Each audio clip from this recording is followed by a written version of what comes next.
The greatest footballer ever from all 210 FIFA-ranked nations from A to Z. Let's go.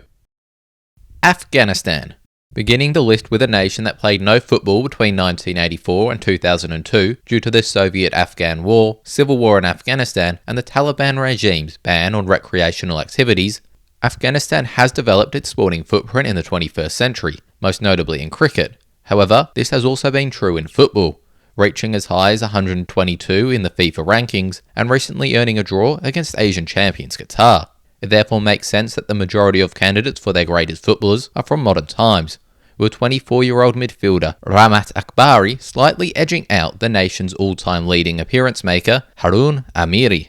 Akbari, as a refugee, moved to Australia at 5 years of age, where he would go on to begin his professional career, playing for A-League clubs Brisbane Roar and Melbourne Victory, before making the move to Europe in 2023 to play for Georgian side Torpedo Kutaisi, where he won the Georgian Super Cup and made 4 appearances for the side in the Europa Conference League.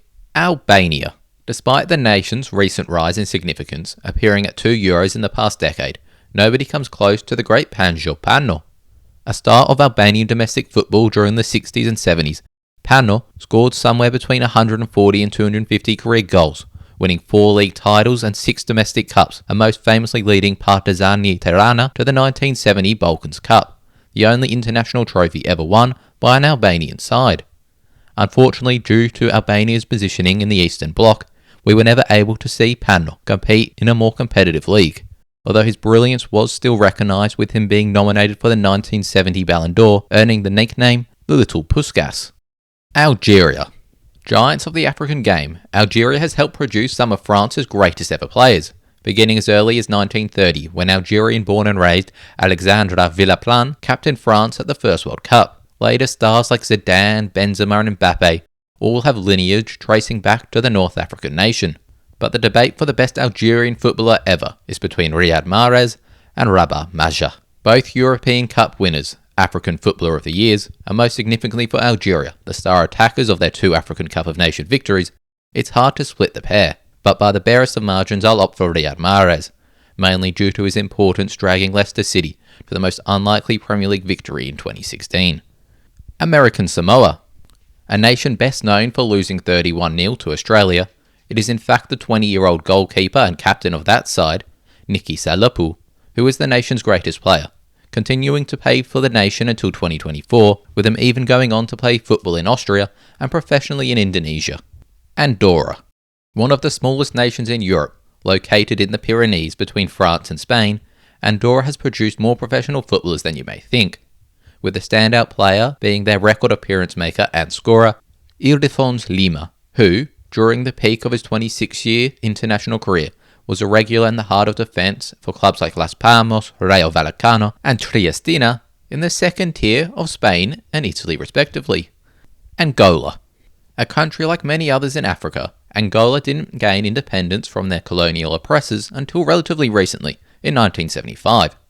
Therefore, many of the most talented footballers never got the opportunity to represent their nation.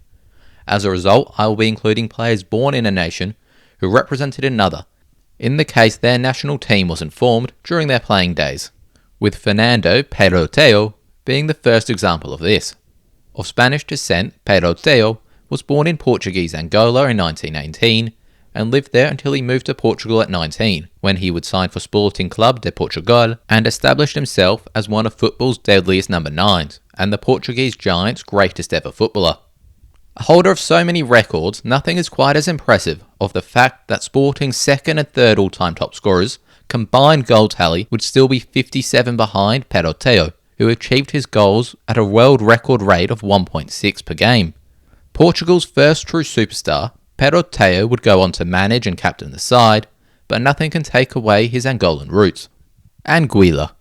Ranked only ahead of San Marino, the Caribbean nation may well be the worst national team on the planet, and finding their greatest footballer ever was not easy. In the end, I've opted for their current captain, Jermaine Hughes, who became the nation's youngest player when he debuted in 2012 at just 15 years of age. The defender has spent the majority of his career playing in top-flight leagues across the Caribbean, but did spend some time in England playing non-league football, and even spent a few months in Gibraltar's second tier. He's currently playing back in his homeland for Roaring Lions, where he recently captained his side to President Cup glory. Antigua and Barbuda. Staying in the Caribbean, Antigua and Barbuda have had a much more successful international program, reaching as high as 70 in the FIFA rankings and providing numerous professionals. The standout of which being Mikel Leisurewood. A stalwart of the championship during the 2000 and early 2010s, the English-born defensive midfielder achieved 3 promotions during his career with 3 different clubs, but unfortunately got relegated in all 3 attempts he had at the Premier League. Eligible for the Banner Boys through his family lineage, he appeared for them 11 times between 2008 and 2012, before taking over as manager in 2021. Argentina. From a run of football minnows to the current world champions and the nation which has produced the strongest top trio of any nation ever, Alfredo Di Stefano, Diego Maradona, and Lionel Messi are all strong candidates to be the greatest footballer ever, let alone just for their nation. However, the sheer genius, consistency, and success of Lionel Messi in the most competitive and tactically advanced era of football makes him a shoo-in for Argentina's greatest footballer. Armenia. Another current player, Inter Milan midfielder and 11-time Armenian Footballer of the Year, Henrik Mkhitaryan, is a clear choice for the former Soviet nation. Despite his troubles in England, a career revival under Simone Inzaghi, deeper in midfield, has seen him regain his reputation at the top of European football, with him remaining comfortably his nation's all-time record scorer despite retiring from international football in 2022. Aruba. Staying at the San Siro, for our next entrance on the list, we have Denzel Dumfries. Although his decision to play for the Dutch national team would ordinarily prevent Dumfries, who has an Aruban father, from qualifying, he did in fact make 2 appearances for the Aruban national team in 2014 as a 17-year-old before switching his allegiances to the Netherlands. The decision to switch back to the Netherlands saw him be labelled a traitor by the national team coach, but the flying wingback is undoubtedly the best footballer to appear for the 194th ranked nation in the world. Australia. A nation with a rich sporting history, with them punching above their weight in many sports, but football is not such a sport. With their heyday coming in the 2000s, when a collection of Australians became household names in the Premier League. The most talented of which was Harry Kewell. The Leeds and Liverpool man was a creative genius whose career was unfortunately blighted with injuries, encapsulated by the 2005 Champions League final, when Kewell was forced off with a muscle injury in the first half, with Liverpool going on to beat AC Milan in famous fashion, becoming the first Australian to win the Champions League. Austria. Nicknamed the Mozart of football, Matthias Sindelar is the best Austrian footballer ever. He was the star man of the Wonder team, which reached the 1934 World Cup semi-final. One of football's first true artists on the pitch, Sindelar amazed anyone who saw him, with many regarding him the best pre-World War II footballer. Unfortunately, his life would be cut short at just 35, after he died in mysterious circumstances following refusing to represent Germany following the Nazi annexation of Vienna. Azerbaijan. To another number 9 who helped his nation reach a World Cup semi-final, we now have Anatoly Banishevsky, a regular for the Soviet Union national team between 1965 and 1972. Banishevsky was born, raised and played his whole career in Baku, the capital of modern-day Azerbaijan. Like many of the best Soviet players of all time, many Western European giants wanted to sign the centre-forward, but nothing ever materialised due to the Iron Curtain. The Bahamas. Returning to the Caribbean, we have a player with a unique record of being his nation's top scorer on both grass and sand, in Leslie St. Fleur. At 35, he's still the captain of the Bahama national team, following returning to his hometown club, Bears FC, in 2020, after concluding an 8-year spell playing professionally for Montego Bay United in the Jamaican Premier League, winning 2 titles at the club. He has also scored 32 goals for the national beach football team, including the nation's first goal at a World Cup in 2017, in their own backyard. Bahrain. A nation that reached the Intercontinental playoff for both the 2006 and 2010 World Cup, Bahrain are one of the most successful nations in Asia not to produce a household name. Their greatest player ever is Ismail Abdulatif, who accumulated 135 caps for the national team and scored a record 48 goals, including a winning goal in 2009 against Saudi Arabia to send them to the Intercontinental playoff, where they would unfortunately lose to New Zealand. He's still playing today at 38 years of age and has spent his whole career playing in the Middle East. Bangladesh. A player who at the time of writing has never played for the Bangladesh national team, but is on the verge of being comfortably the highest profile player to ever play for the Bengal Tigers. Hamza Chowdhury is in the process of changing his nationality by FIFA from England to Bangladesh. The former England under-21 international and FA Cup winner with Leicester City, the club he came through the academy at, has been working hard all year to make the change to the nation of his roots. Barbados. Barbados is a nation that has helped produce some of England's most influential players, from a modern great like Ashley Cole all the way back to the early 20th century, in Walter Toll, England's first professional black footballer, who spent 5 years playing for Tottenham and Northampton before serving and unfortunately dying during World War I. Both of these players were born in England and never represented Barbados, so are ineligible for the list, meaning Wigan's FA Cup winning captain, Emerson Boyce, is the obvious choice for Barbados. The Wigan legend made 221 Premier League appearances and was a rock in the defence during the club's most successful period. Belarus. Alexander Hleb is Belarus's only high-profile footballer of the 21st century, and the former Arsenal and Barcelona man does deserve consideration for the greatest Belarusian footballer ever, but Sergei Aleynikov edges it for me. Part of the nation's greatest ever generation, Aleynikov led Dynamo Minsk to the only ever Soviet top division title in 1982, which is also the only Soviet title ever won by a club based in Belarus. The highly regarded defensive midfielder was part of the Soviet Union side, which reached the 1988 European Championship final, and was one of the first Soviet players to move to Western Europe, when, in 1989, he joined Juventus, where he would go on to win the Coppa Italia and UEFA Cup. Belgium. A nation not unfamiliar to success, having reached the semi-final at Euro 72 and Mexico 86, in addition to the 1980 Euros final. But it's between two of their modern greats for their greatest player ever, those being Eden Hazard and Kevin De Bruyne. Hazard performances for the national team were stronger than De Bruyne, but the overall quality and consistency edges the Manchester City legend ahead of the genius winger. Arguably the greatest midfielder in Premier League history, De Bruyne has probably been the most important part of Pep Guardiola's Manchester City machine, which has won 6 Premier League titles and a Champions League. Belize. Another nation at the depth of international rankings, Belize are not a nation blessed with a plethora of footballing greats, but their all-time record appearance maker and scorer, Dion McCauley, is a standout. A forward that had a professional career across Central America and in the United States second tier, McCauley scored more international goals in 2011 with 11 than any other Belizean footballer has in their full international career. Benin. A nation sandwiched between the African powerhouses of Ghana and Nigeria. Benin don't have anywhere near the footballing heritage of their neighbours, peaking at just 59th in the FIFA rankings and never qualifying for the World Cup. Their greatest footballing export is the former PSG creative midfielder Stéphane Sessegnon. Both his nation's top scorer and appearance maker, Sessegnon made his name at the French Giants prior to their Qatari takeover, before becoming a fixture in the Premier League in the early 2010s, playing for both Sunderland and West Bromwich Albion. Bermuda. The greatest player to emerge from the British Island Territory is Clyde Best. Known as the first black role model in English football, Best is a Bermudan native who played 221 games for West Ham from 1968 to 1976, scoring 58 goals as a striker, and in the process becoming one of the trailblazing non-white players in the 1970s, before becoming one of the NASL's headline signings alongside the likes of Pelé and Cruyff. Bhutan. Another nation without any real footballing history, Bhutan's greatest ever player is their record appearance maker and scorer, Chencho Gyaltsen.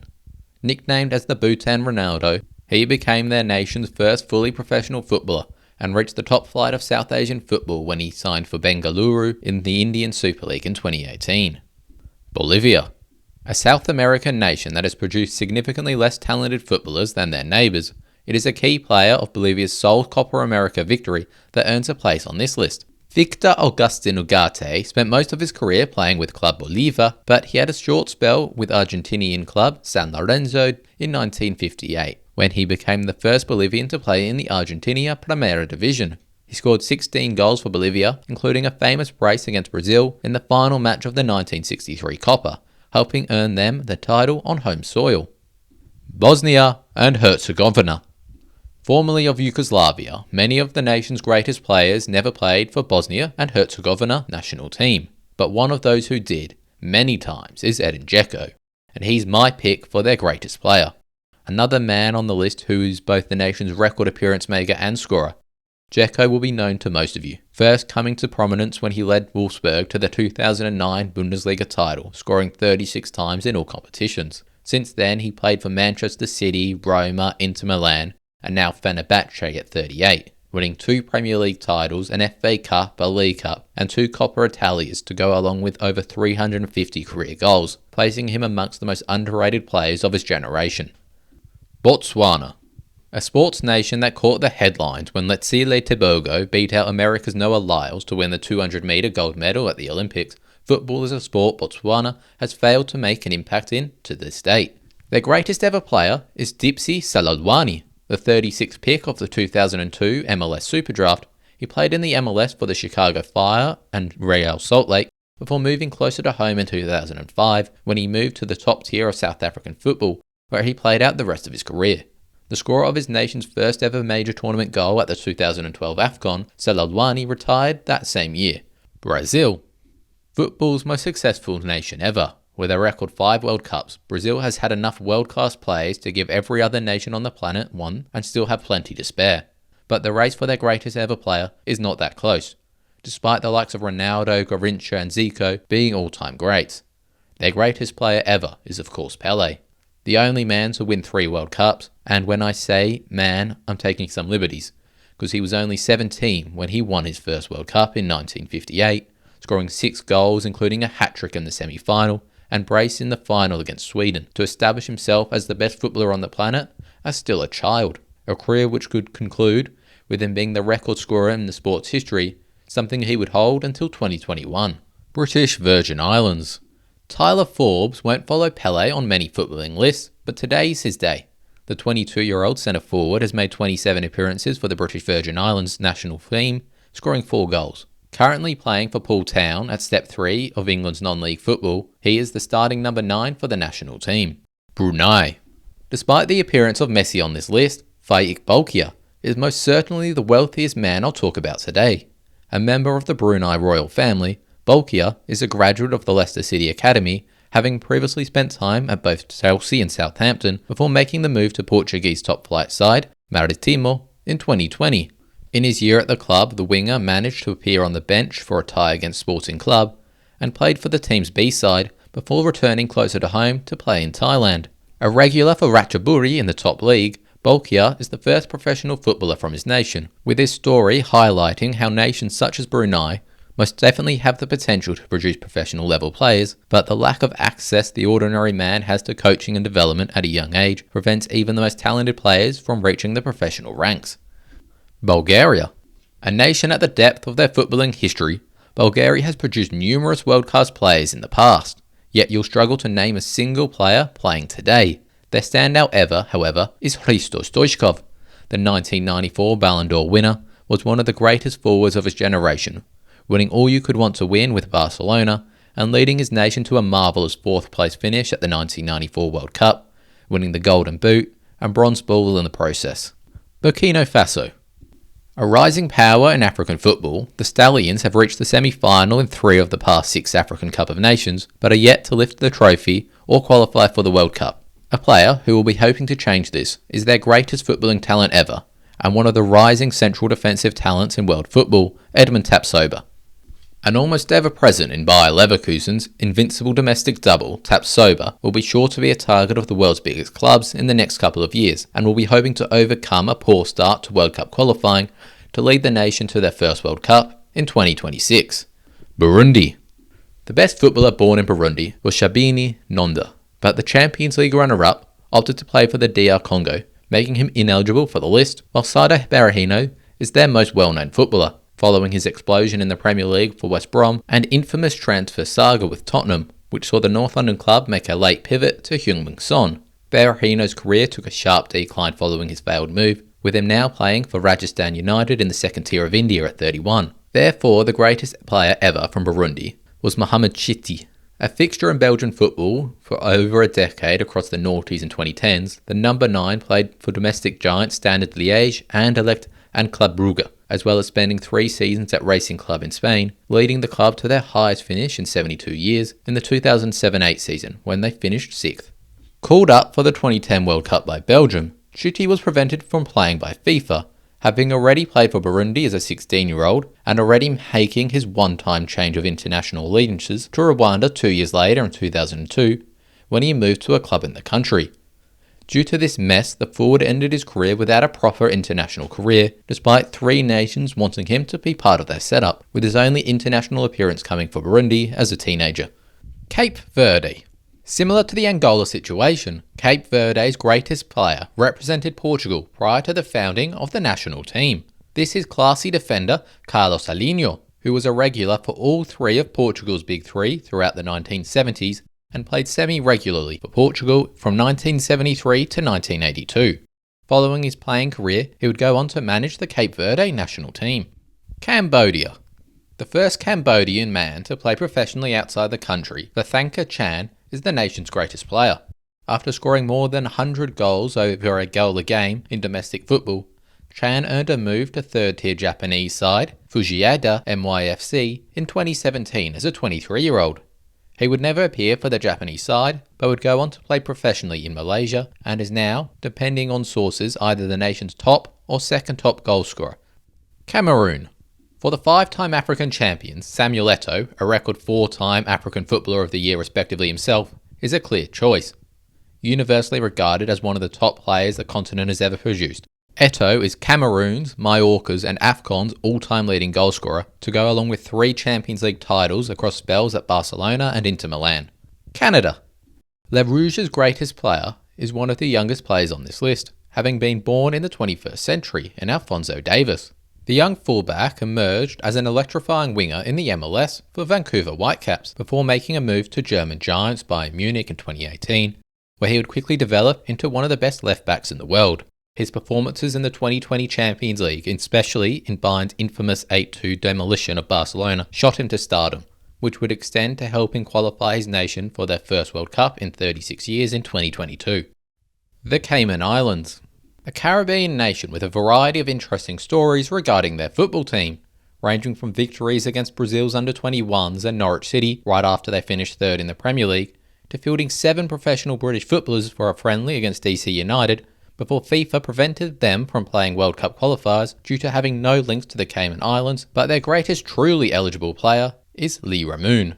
A regular for the nation during their peak years during the 80s and 90s, the forward was a sole scorer in the previously mentioned famous victory against Norwich in 1993.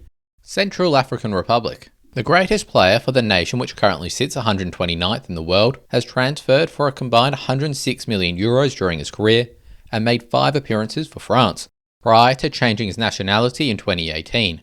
This is Geoffrey Kondogbia. The all-action midfielder has played for a variety of top clubs across France, Italy and Spain, and currently resides at Marseille. Chad. A nation most well known in the West for people making fun of its name, Chad has produced numerous decent footballers in their time, with Japhet Undaram being the pick of the bunch. Known affectionately as the Wizard, Undaram is among the French giants Nantes' all-time leading scorers, having been a regular for them throughout most of the 90s, including leading the club to a 7th league title in 1995, which would see him be nominated for the Ballon d'Or in the same year. Chile. Despite the South American nation's relatively recent golden era, which saw them win back-to-back Copas, Chile's greatest ever player is Elias Figueroa, a player I'd rate comfortably higher than even the likes of Arturo Vidal and Alexis Sanchez. Figueroa was one of the supreme defenders during the 60s and 70s. Having succeeded Pelé to win 3 consecutive South American Player of the Years from 1974 to 1976, the defender was ranked alongside Franz Beckenbauer in South America, and earned a place alongside the German in the 1974 World Cup team of the tournament, despite Chile failing to advance from the group stage. During his 18-year career, he would be sent off just once, and would win 7 League Player of the Season awards across Chile, Uruguay and Brazil, and would be honoured in 2000 with the title of both the best foreigner to play in Uruguay and Brazil throughout the whole 20th century. Lauded by Pelé as the best Chilean player of all time, and probably the finest central defender in the history of football in the Americas. Figueroa won domestic titles with Penarol, Internacional and Palestino, but unfortunately never got his hands on a continental trophy, having been runner-up in both the Copa Libertadores and Copa America during his career. China. For the second most populated nation in the world, it's amazing how unknown their greatest player is. So much so that I initially scripted and recorded a segment on former Manchester City fullback Sun Ji-hai before falling upon the story of Li Wei-tung. Written out of the history books for his strong anti-communist beliefs, Li became a hero for the Chinese people during the 1920s and 30s, making his international impact as a teenager when at the 1923 Far Eastern Games he scored a 5-minute hat-trick against Japan in the final, to become the youngest player to ever score 3 goals in a match at an international tournament, a record he still holds to this day, being less than a month younger than Pelé was during the 1958 World Cup semi-final. Without anywhere near enough reporting on Chinese and Hong Kong domestic football during the time period, it's impossible to truly know how many goals Li scored, but some estimates have suggested he could be around the 1800 mark, which would make him easily the top scorer in football history. It wasn't just in Asia where he dominated though, as prior to the 1936 Olympics, his China side went on a tour from China to Berlin, playing sides from both Europe and Asia on the way, with them ultimately winning 23 and drawing 4 of their 27 matches. They would go on to lose 2-0 in the Olympics against the British, with the Great Britain captain claiming the Chinese team were superior in terms of ball control and positioning. His legend would see him be named amongst the top 5 footballers ever by a German magazine in 1976. Do I think this claim is likely true? No, but it's almost impossible to know how good a footballer Li Wei-tung truly was.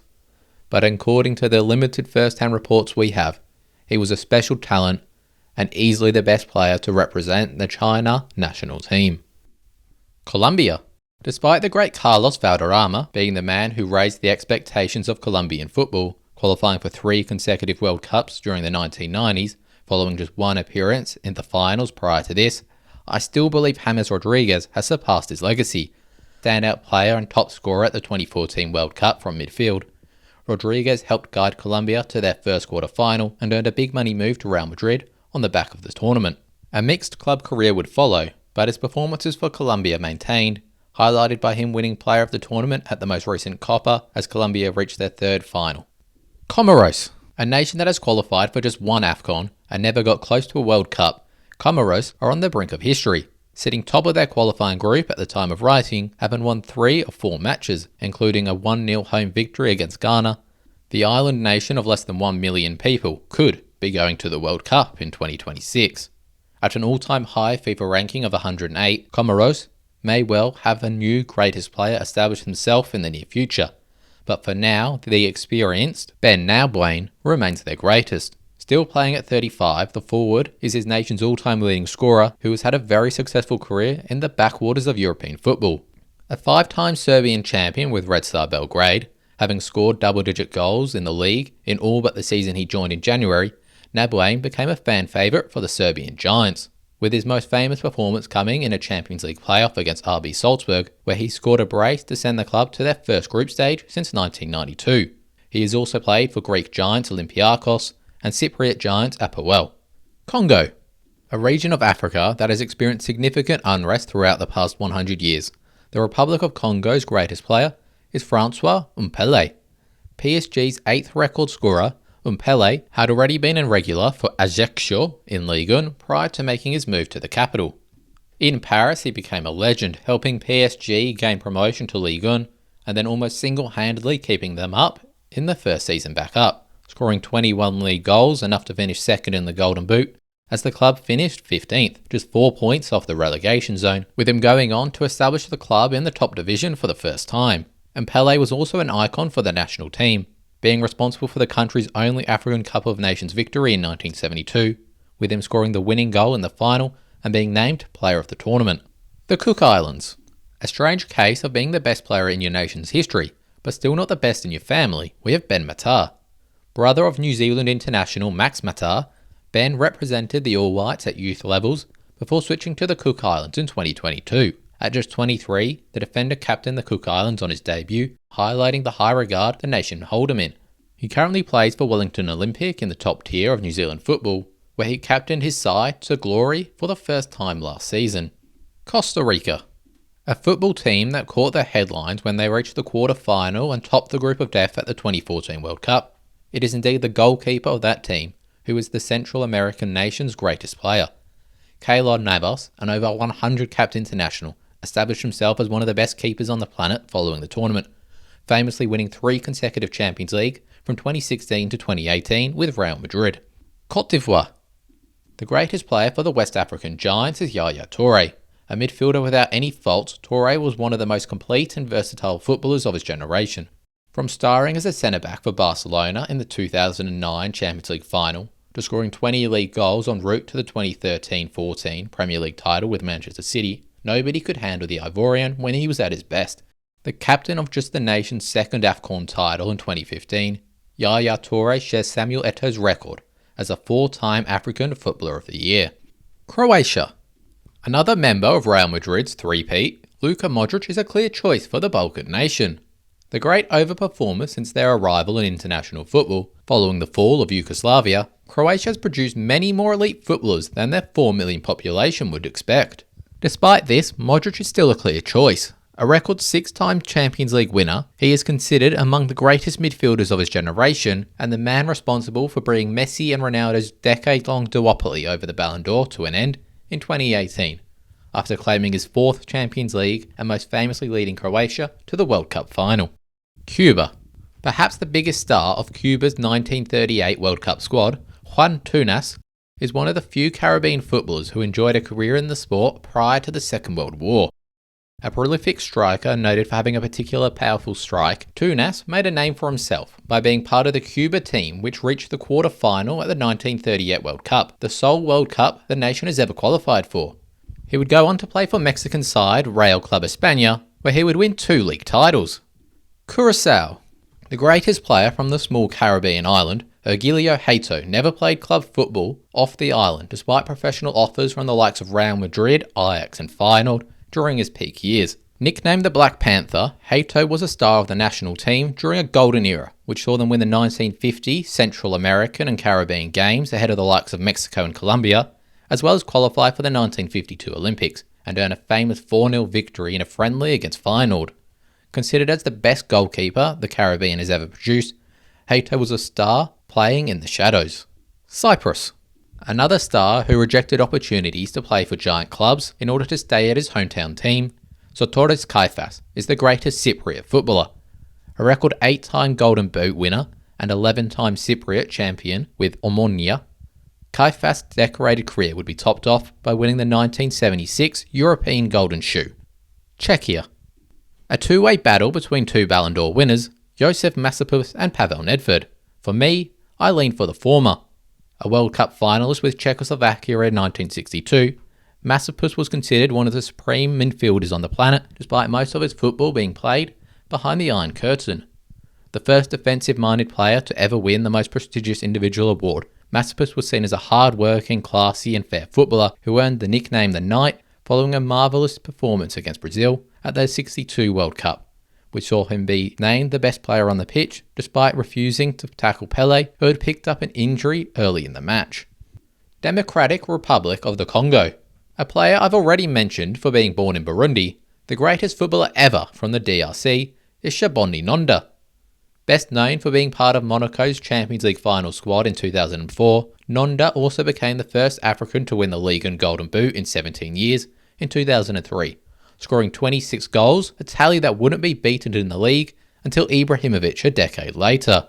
That season would see Monaco miss out on the title by just 1 point to Lyon, and unfortunately a serious foot injury the following season saw Nonda miss 45 games, stagnating the rise of the forward. He would go on to play for Roma, Blackburn and Galatasaray, having varied success at these clubs, before retiring in 2010 at 32. Denmark. The Scandinavian nation cemented their name in football history in 1992, when as a late replacement for war-torn Yugoslavia, won the European Championship on Swedish soil. But the nation's greatest player, Michael Laudrup, infamously refused to compete at the tournament due to a disagreement with coach Richard Muller-Nielsen. Laudrup established himself as one of the greatest players on the planet at Barcelona, following a disappointing time at Juventus, where he failed to replace the iconic Michel Platini. At Barcelona, he led the club to their first European Cup and 4 consecutive La Liga titles under the management of Johan Cruyff, before ending Barcelona's dominance himself in 1995 following a controversial move to Real Madrid. This success saw the attacking midfielder be named the best foreign footballer in La Liga between 1974 and 1999. Djibouti. The third lowest ranked nation in Africa, Djibouti have failed to ever produce a standout footballer, with everyone in their current squad playing domestically in Djibouti. The most successful ever has to be Gabriel Dadzi, the nation's third all-time scorer despite only debuting in 2022, and the most dominant player in the Djibouti Premier League, winning 4 consecutive Golden Boots between 2019 and 2023. Dominica. Another Caribbean nation on this list, without any widely recognisable names, their all-time leading scorer, Julian Wade, leads the way. The 34-year-old forward has played in 6 different countries, with him currently playing for former Team United in the lower leagues of Scotland, where he has become a fan favourite, winning the club's Player of the Season and Top Scorer award last season. Dominican Republic. A battle between 2 previous Spanish Giants fringe players, Mariano Diaz just beats out former Barcelona and current Leeds United left-back, Junior Firpo. In 6 seasons across 2 spells at Real Madrid, Diaz failed to ever establish himself as even a squad player, failing to ever reach 1,000 minutes in a season. But it was his extremely successful season at Lyon, between his 2 spells in the Spanish capital, which made him my choice for the Dominican Republic. In the 2017-18 season, he scored 21 goals for Lyon, which led Real Madrid to re-signing him for €21.5 million. Ecuador. Alberto Spencer is widely celebrated as the greatest Ecuadorian footballer of all time. Renowned for his goal-scoring prowess and international impact, his career took off when he joined Uruguayan club Peñarol, where he became a sensation, leading the team to 8 league titles and most notably 3 Copa Libertadores championships, including the inaugural tournament in 1960. Spencer remains the highest goalscorer in the history of the Copa Libertadores with 54 goals, an achievement that speaks to his consistent brilliance on South America's grandest stage at the peak of its competitiveness. Egypt. Regarded as the greatest Egyptian footballer, Mohamed Salah is celebrated for his dazzling speed, skill and goal-scoring ability that has propelled him into international stardom. Coming into prominence with Liverpool, where he made an impact immediately, breaking numerous records including the most goals scored in a 38 Premier League game season. Salah has won everything you could hope to win with Liverpool, as well as claiming numerous personal accolades, all while captivating fans with his play. Beyond his success, Salah is a hero in Egypt, leading the national team to the 2018 World Cup, their first appearance in 28 years. El Salvador. Considered one of the biggest what-ifs in football history, Mágico González is the greatest footballer ever from El Salvador. Playing in the same era as Maradona, Mágico is considered the only player on the planet with the talent that could match the Argentinian icon, with the pair almost playing together at Barcelona, when the Salvadorian went on a pre-season tour to the United States with the Spanish Giants. It wasn't Magico's on-pitch performances that convinced Barcelona against signing him, because nobody who ever saw him play could question his talent, but rather his discipline, which was hung over his entire career. From refusing to sign for PSG due to not liking the Parisian traffic to going missing for months at a time, Magico made Maradona look like a nun. Despite interest from most of the biggest clubs in Europe, Magico was only ever comfortable in Europe playing at Cadiz, a club in the second tier of Spain. Here, he became an icon, dragging the club to La Liga, where he shone, especially against Real Madrid and Barcelona, finishing as high as 3rd in the Pichichi Top Scorer trophy, despite not being a striker. Not only that, he single-handedly dragged El Salvador to the 1982 World Cup, with the nation not returning to the top stage since. England. The birthplace of football, England has produced many wonderful footballers over the past 150 years, but have never produced that standout top 10 greatest ever that many other footballing powerhouses have. Their best ever has to be Bobby Charlton, the Ballon d'Or winner in the year England won their sole World Cup. Charlton is a graceful and creative midfielder who was one of the best goal-scoring midfielders in football history. Having played a vital role in Manchester United's rise after the 1958 Munich air disaster, in which he was one of the few survivors, Charlton overcame the tragedy, leading United to multiple league titles and a European Cup victory in 1968, the first ever by an English club. He retired as both Manchester United and England's all-time top scorer, a record he held for decades, despite being a midfielder. Equatorial Guinea. Bringing an end to a run of footballing icons, for Equatorial Guinea we have Emilio Nsu, A versatile and tireless player, capable of playing as a forward, winger and fullback, Nsu made a mark in European football, playing for clubs like Mallorca, Middlesbrough and Birmingham. More impactfully, he became a national hero for his contributions to the national team. In the 2015 African Cup of Nations, hosted by Equatorial Guinea, Nsu captained the team to the semi-final in just their second appearance in the tournament, helping create the best moment in the nation's footballing history. But it was the most recent AFCON where he shone brightest, winning the Golden Boot, which included a hat-trick against Guinea-Bissau and a brace against the hosts and eventual champions Côte d'Ivoire. However, in a cruel turn of fate, on the back of the highest point of his career, Nsu has been handed a 6-month international ban from FIFA, as it has been adjudged that he was never eligible to play for the national team. This judgment is based on Nsu playing competitive matches for Spain's youth teams before featuring for Equatorial Guinea's senior side without having been granted the correct permission to change association. Estonia. Edging out former Liverpool cult hero Ragnar Klavan, for Estonia we have Mart Poom. A fixture in English football from the mid-90s through the 2000s, Poom played for Portsmouth, Derby, Sunderland, Watford and even Arsenal as a third-choice keeper. You may know him for scoring a last-minute header for Sunderland against his former side Derby in the 03-04 season. His international career began in 1992 and the country's first international since gaining independence from the Soviet Union, and lasted 120 caps, ending in 2009 with a testimonial against Portugal, which saw him keep a 31st and final clean sheet of his international career. Eswatini.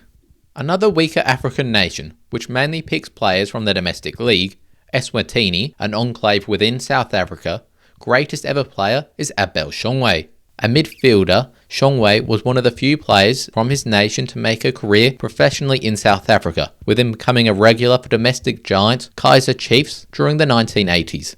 Ethiopia. A country who we never associate with football today, Ethiopia once was the jewel of Africa, having a golden era during the 1950s and 60s. Top 4 finishes in 5 of the first 6 African Cup of Nations, including their sole championship in 1962. The majority of Ethiopia's greatest ever footballers hail from this era, including Mengistu Worku, who I deem their best ever. Player of the tournament in their AFCON winning campaign, and the nation's record scorer, Worku ended his international career in 1970, having competed in 6 AFCONs, scoring a then record 10 goals in the continental tournament. Despite reported interest from clubs in Italy and France, Worku opted to stay at Ethiopian club St George, where he retired as a one-club man.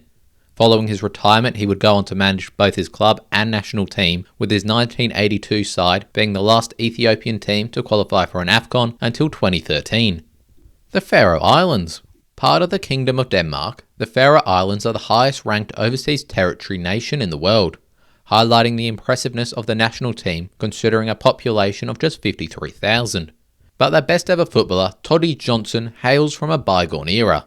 A regular in the Danish top tier throughout the 90s and 2000s, Johnson will be best known for his time at Copenhagen, where he won 3 league titles between 2001 and 2004, leading the team for goals in 2 of those championship seasons. Fiji. Like many other nations in the Pacific, Fiji is known more for its presence in rugby, currently ranked 9th in the world in that sport. In football, they're 146th, with their best player ever being Roy Krishna. Not only the top scorer in Fiji history, but the history of the OFC region, Krishna has scored 44 goals in just 61 caps. Born and raised in Fiji, Krishna made his name in New Zealand for A-League club Wellington Phoenix, where he became a club legend, leaving at 31 in 2019 as the club's all-time leading scorer and as an A-League Golden Boot winner. Since then, Krishna has been playing top-flight football in India, with him winning a league title, 2 Golden Boots, and a League Player of the Season to continue his illustrious goal-scoring record. He continues to play for Fiji till this day at 37 years of age, scoring a goal in all 3 of their 2026 World Cup qualifiers to date. Finland. One of the most one-sided battles on this list, Jari Litmanen is Finland's greatest player. During an international career that spanned 4 decades, Litmanen earned 137 caps, and scored 32 goals, but he was never able to carry the Scandinavian nation to a major tournament. More known for his club career, the attacking midfielder played for European giants Liverpool, Barcelona, and most famously Ajax, where he scored 96 goals in 179 matches, winning 14 trophies and most famously claiming the Champions League in 1995, finishing third in the Ballon d'Or that same year. France. The first true footballing powerhouse in a little while, the debate for France's greatest player is a hotly contested battle between the likes of Thierry Henry, Raymond Kopa, Zinedine Zidane, and Kylian Mbappe, who all have their own claim to the crown. But for me, Michel Platini stands above them all. A similar peak to those previously mentioned stars, Platini stands out with his consistency. A creative and prolific attacking midfielder, Platini was the centrepiece of France's golden generation in the 1980s. His crowning achievement came in 1984 when he captained France to their first ever European Championship title. Absolutely unstoppable during the tournament, Platini scored 9 goals in just 5 matches, in what I consider the best individual major tournament football has ever seen. Known for his impeccable technique, vision and deadly free kicks, Platini could dictate games like the best midfielder while scoring goals like a number 9. At club level he shone, winning a Ligue 1 title with Saint Etienne before lighting up Serie A with Juventus, winning multiple league titles and the European Cup in 1985. He's a 3-time Ballon d'Or winner and 3-time Serie A top scorer. He was the epitome of elegance and efficiency, redefining what could be expected from a midfielder. Gabon. By far the greatest player from the Central African nation, Pierre-Emerick Aubameyang has won the Golden Boot in both the Bundesliga and Premier League, to go along with domestic trophies in France and Spain. Known for his rapid speed, a falling out with Mikel Arteta and a poor spell at Chelsea has seen his reputation take an unfair hit in England. But with over 300 career goals, Aubameyang is amongst the highest scoring active footballers in the world and the only player from his nation to be named African Footballer of the Year. Gambia. Staying within Africa, the greatest Gambian footballer is Biri Biri. A pioneer in an era where African footballers rarely left the continent, let alone moved to Spain, Biri Biri became the first black player to play for Sevilla when he joined the club in 1973. A right winger, Biri Biri became a legend in Spain's 4th biggest city, scoring 34 goals in 109 matches, including a club-high 14 goals in the 1974-75 season, which saw the club return to La Liga after a lean period in the club's history. His name would be sung whenever he returned back to the city until he died in 2020. He also had one of the longest-lasting international careers ever, debuting for Gambia in 1963 at just 16 years of age, with him gaining his last cap 24 years later in 1987. Georgia. A nation that caught the imagination of the football world at the most recent European Championship, where they reached the knockout stage following a famous victory against Portugal, Kvicha Kvaratskhelia is well on his way to becoming the greatest Georgian footballer ever. But at the moment, Murtaz Kurtsilava still holds the title. One of the best defenders the Soviet Union ever produced, Kurtsilava was one of just 2 Georgian players to ever captain the USSR and was part of their teams which reached the semi-final of the 1966 World Cup and the final of the 1972 European Championship, managing to earn a place in the team of the tournament of the latter of those competitions, with him retiring from international football a year later as one of the 10 most capped players in the nation's history. He was noted for his set-piece ability and skill playing in central defence at just 5'9". He is truly a grade of European football, being part of the second team outside of Moscow to win the Soviet top flight when his Dynamo Tbilisi won it in 1964. Germany. For the most successful nation in European history, it is not difficult to pick their best player, as Franz Beckenbauer stands above them all. Responsible for half the Ballon d'Ors ever won by defenders, the man affectionately known as the Kaiser is almost universally seen as the best defensive player in the history of football. Beginning his career as an attacking midfielder, he scored 16 goals to help Bayern Munich earn promotion to the Bundesliga for the first time and was the 3rd top scorer of the 1966 World Cup as a 20-year-old. He quickly developed into the embodiment of the sweeper role, helping Bayern Munich establish themselves as the giants we know them as today, winning 4 DFB Pokals, 4 Bundesliga titles, a Cup Winners' Cup and 3 consecutive European Cups during his time at the club, to go along with a World Cup and European Championship with the national team, who he would also go on to manage and lift a World Cup with in 1990. Ghana. Giants of the African game, with 4 AFCONs and a World Cup quarter-final, Ghana have produced many great players, but Abede Pele is a standout. Born as Abadi Ayu, it was during his school days that Abede earned the nickname Pele due to his ridiculous talent, ranked as the 3rd best African footballer of the 20th century by the International Federation of Football History and Statistics. Pelé was part of Ghana's 1982 AFCON winning squad and won 3 consecutive African Player of the Year trophies between 1991 and 1993. He wasn't just an icon at international level, becoming just the 3rd African to win the European Cup in 1993 with Marseille, where he already won 2 league titles as part of the Magical Trio, alongside Jean-Pierre Papin and Chris Waddle.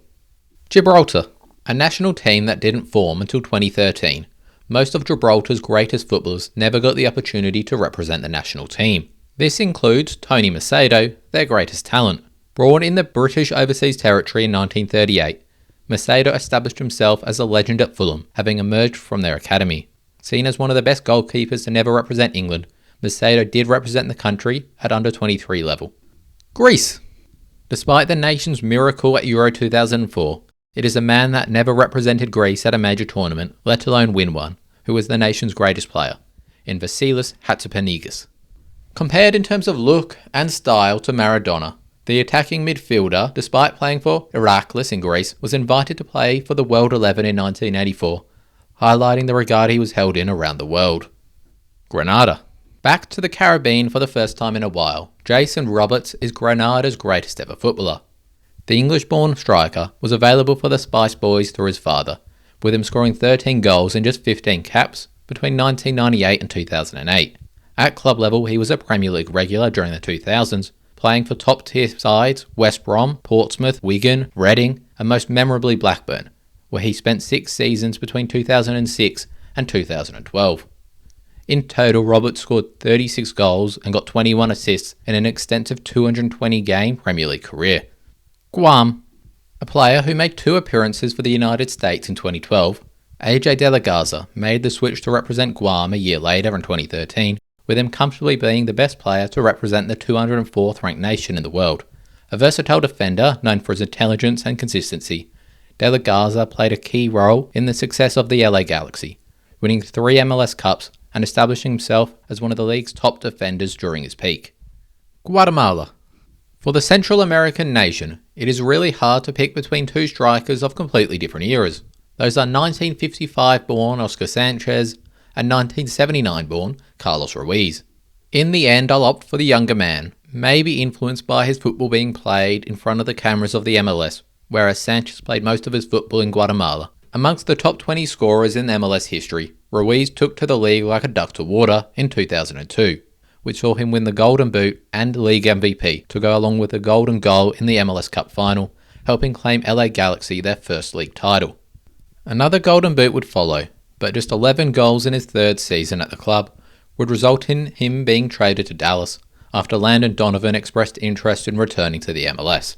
He would never quite reach the heights of his first season in LA, but he did retire as his nation's all-time leading appearance maker and scorer with a staggering 68 goals. Guinea. The 4th most expensive footballer in African history, Naby Keita is Guinea's best ever. Having emerged at RB Leipzig as one of the best midfield talents in the world, Keita made a big money move to Liverpool, where he would go on to win the Premier League and Champions League. However, his 5-year spell at Liverpool would be ravaged with injuries, which would unfortunately prevent him from reaching the levels once expected of him. Guinea-Bissau. Another country that didn't become a FIFA member until 1986 due to being part of the Portuguese Empire. It is a player who represented Portugal during the first half of that decade, who was their best ever player. This is former Benfica striker Reinaldo Gomes, who scored 59 goals in 117 matches, helping lead the club to their first league title in 4 years alongside legendary strike partner Nene. His most famous performance came in 1978, when he scored a brace in a famous 5-0 victory against Sporting Club. Guyana. One of 3 South American nations to compete in CONCACAF rather than CONMEBOL, Carl Cort is Guyana's best ever. The half-brother of England international Ruben Loftus-Cheek, Carl, alongside his brother Leon, represented the Guyana national team. Emerging in the last couple of years of the 20th century at Wimbledon, Cort established himself as one of the most promising young forwards in the Premier League. This saw a host of clubs fight for his signature, with Bobby Robson being able to sway him to the northeast in a deal worth £7 million. At 6'4", Cort was your typical target man, but unfortunately his love for the physical battle caused his downfall. Within a month of joining Newcastle, he picked up a first serious injury. 1 would become 2, and 2 would become 3. with him totalling just 28 games for the Magpies in 3 seasons, with the rest of his career in the lower leagues of England, Spain and the United States, all seeing him miss large chunks of the season with injuries. Haiti. Emmanuel Sanon was the star man of the golden age of Haitian football, reaching 3 consecutive Gold Cup finals, including winning their sole continental championship in 1973 and most famously qualifying for their only World Cup in 1974. Here, Sanon planted his name on the international stage, scoring one of the most memorable goals in World Cup history in their opening match. Against one of the tournament favourites, Italy, Sanon gave the football minnows the lead early in the second half, when he ran through on goal and rounded legendary goalkeeper Dino Zoff to score. In addition to his nation's first ever World Cup goal, Sanon's finish brought an end to Dino Zoff's incredible run, which had seen him not concede a goal in 1,142 minutes for Italy. Haiti wouldn't be able to hold on to the lead and would go on to lose all 3 matches at the World Cup. But Sanon was able to score another goal at the tournament, this time against South American powerhouses Argentina. His performances at the World Cup attracted the interest of a number of European clubs, with him ultimately joining Belgian club Beerschot, where he would go on to score 43 goals and win a Belgian Cup in 1979. His influence in Haiti can't be underestimated, with him being named the nation's Athlete of the Century and being awarded the title of Commander, the highest honour given to someone in Haiti, in 2007. A year later he would pass away from cancer, with over 10,000 people gathering for the funeral of their nation's favourite son. Honduras. A country that peaked in the first half of the 2010s when they reached back-to-back World Cups and had multiple players in Europe's top leagues. A few of these players could be considered as their nation's best ever, but I'll opt for the star player of Honduras' first ever World Cup team in Gilberto Yearwood. The defensive midfielder spent 10 seasons playing in Spain, playing for the likes of Elche, Real Valladolid, Tenerife and Celta Vigo. At the 1982 World Cup, his Honduras side famously earned a draw against host Spain in the opening match, whilst also earning a draw in their second against Northern Ireland. A late penalty for Yugoslavia in their final group game prevented them from going unbeaten, with Yearwood himself being sent off for dissent. Hong Kong. For the first time today, but by no means the last, Lei Wei Tong appears on the list for a second time. Previously mentioned as the greatest Chinese player, Li was born, raised and played the majority of his career in Hong Kong. Long before the founding of the national team, Li opted to represent China, but always maintained his strong Hong Kongese identity, with him ultimately being a strong critic of China following the Communist Revolution in the late 1940s. This would allegedly result in the US recruiting Li to spread anti-communist propaganda during the 1950s, which would result in him being written out of the history books in China. Hungary. Throughout this video, I have mentioned golden eras for certain countries, with there being no greater example of this than Hungary. Having not appeared at a World Cup since 1986, the Central European nation were once the best international team on the planet during the 1950s and 60s.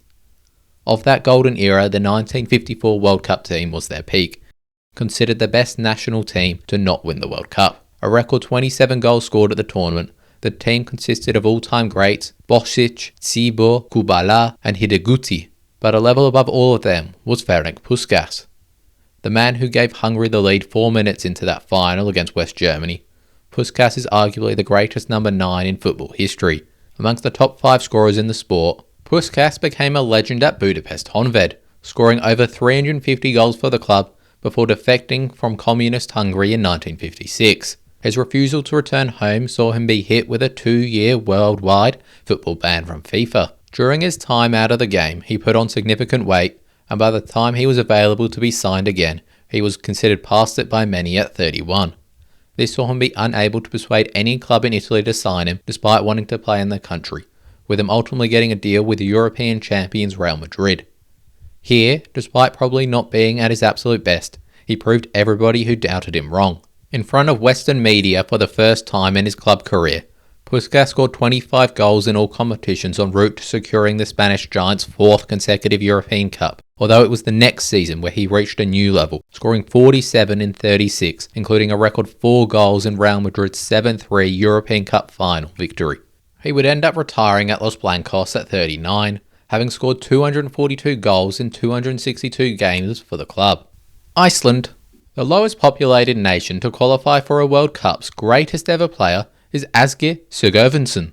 A legend at both Standard Liège and Stuttgart, the attacking midfielder is best known for being one of the latter's key players en route to their first Bundesliga title in 1983-84, a season in which he scored a career-high 12 league goals, including the opening goal in the penultimate match of the season against Werder Bremen, which saw them claim the title prior to having to play their title rivals Hamburg on the final day.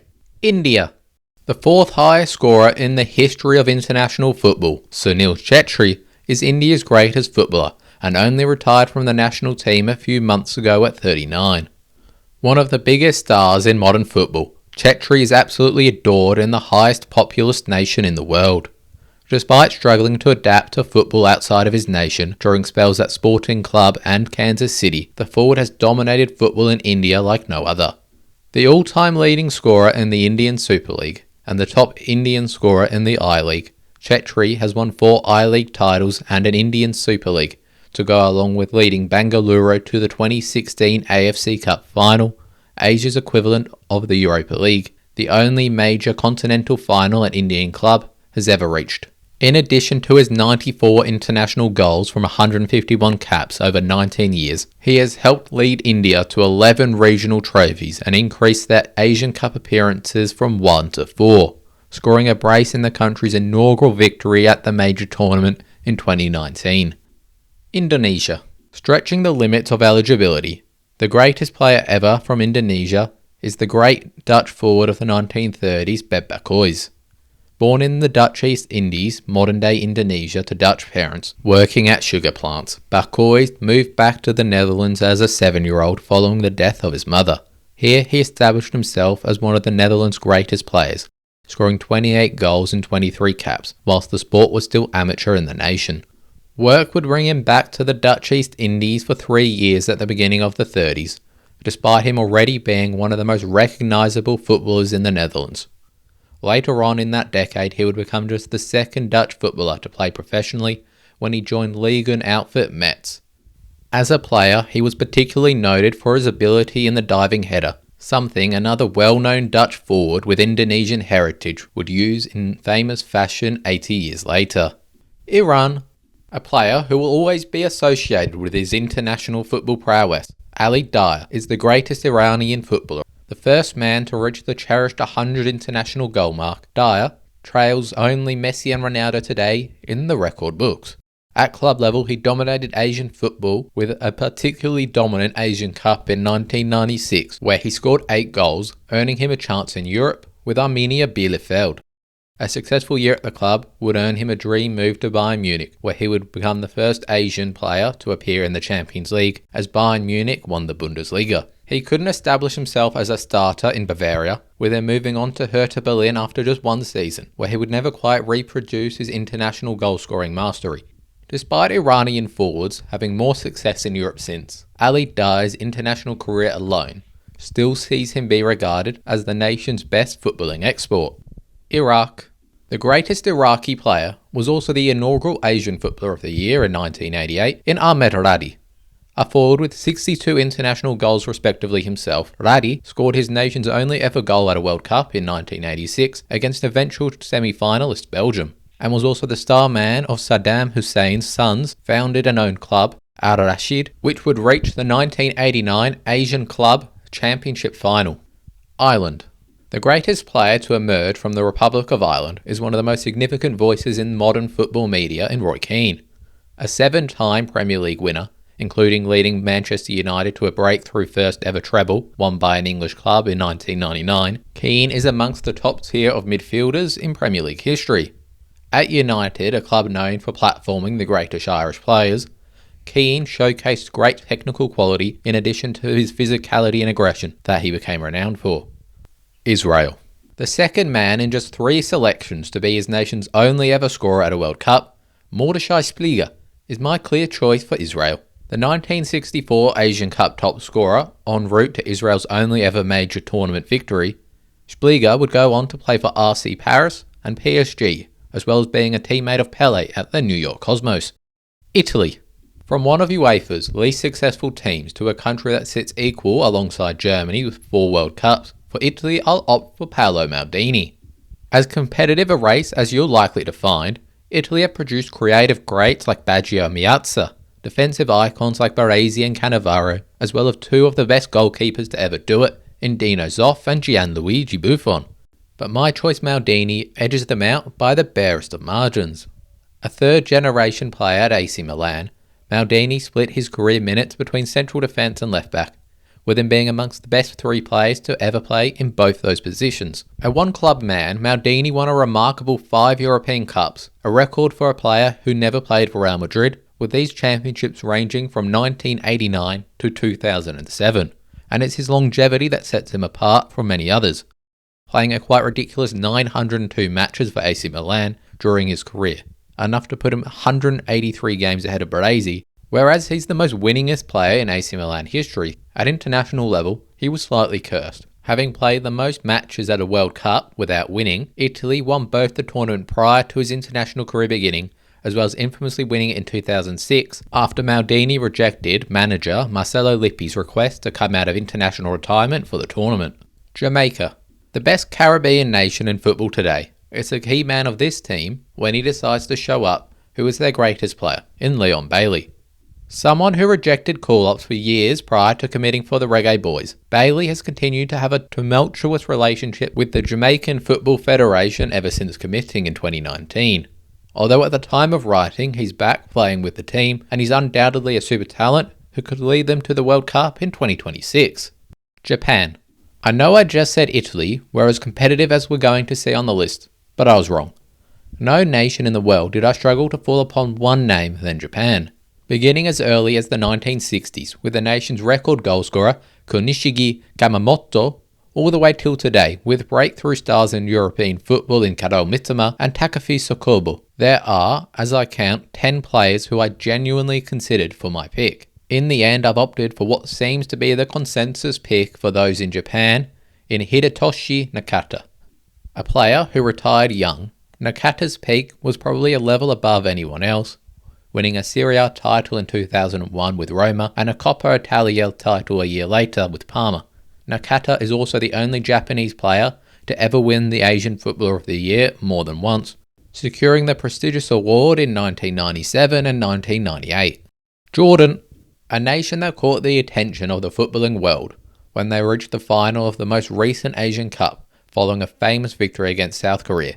It is a key man of that team and the first ever player from his nation to appear in Europe's top 5 leagues, who was my choice for Jordan, in Musa Al-Tamari, a right winger who initially made his mark in Europe with Cypriot giants Apoel. Al-Tamari won the title and league MVP in 2018-19. Following 3 seasons in Belgium, he joined Montpellier in 2023, with him being a regular for the long-standing Ligue 1 club ever since.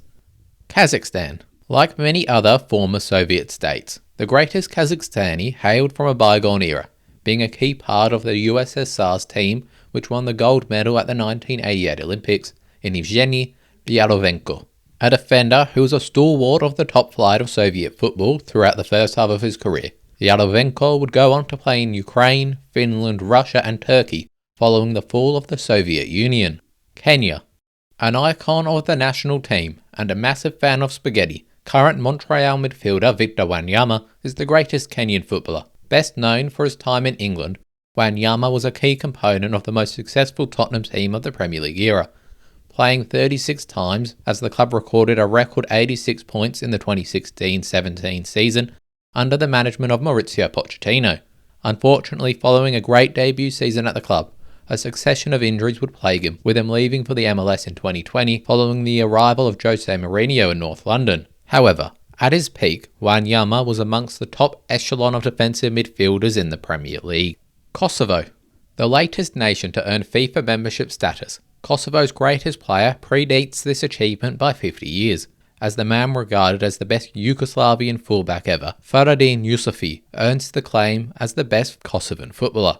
Born in Dragaš, Yusufi was a key component of the Partizan Belgrade side, which dominated football in Yugoslavia and reached the 1966 European Cup final. At international level, he accumulated 55 caps across an 8-year career, starting in both the Olympic and European Championship final in 1960, as Yugoslavia claimed the former for the first time in their history. Across his career, he earned a place in the World Soccer World 11 an impressive 3 times, which is even more special when you consider just 2 defenders were picked for the side during his playing career.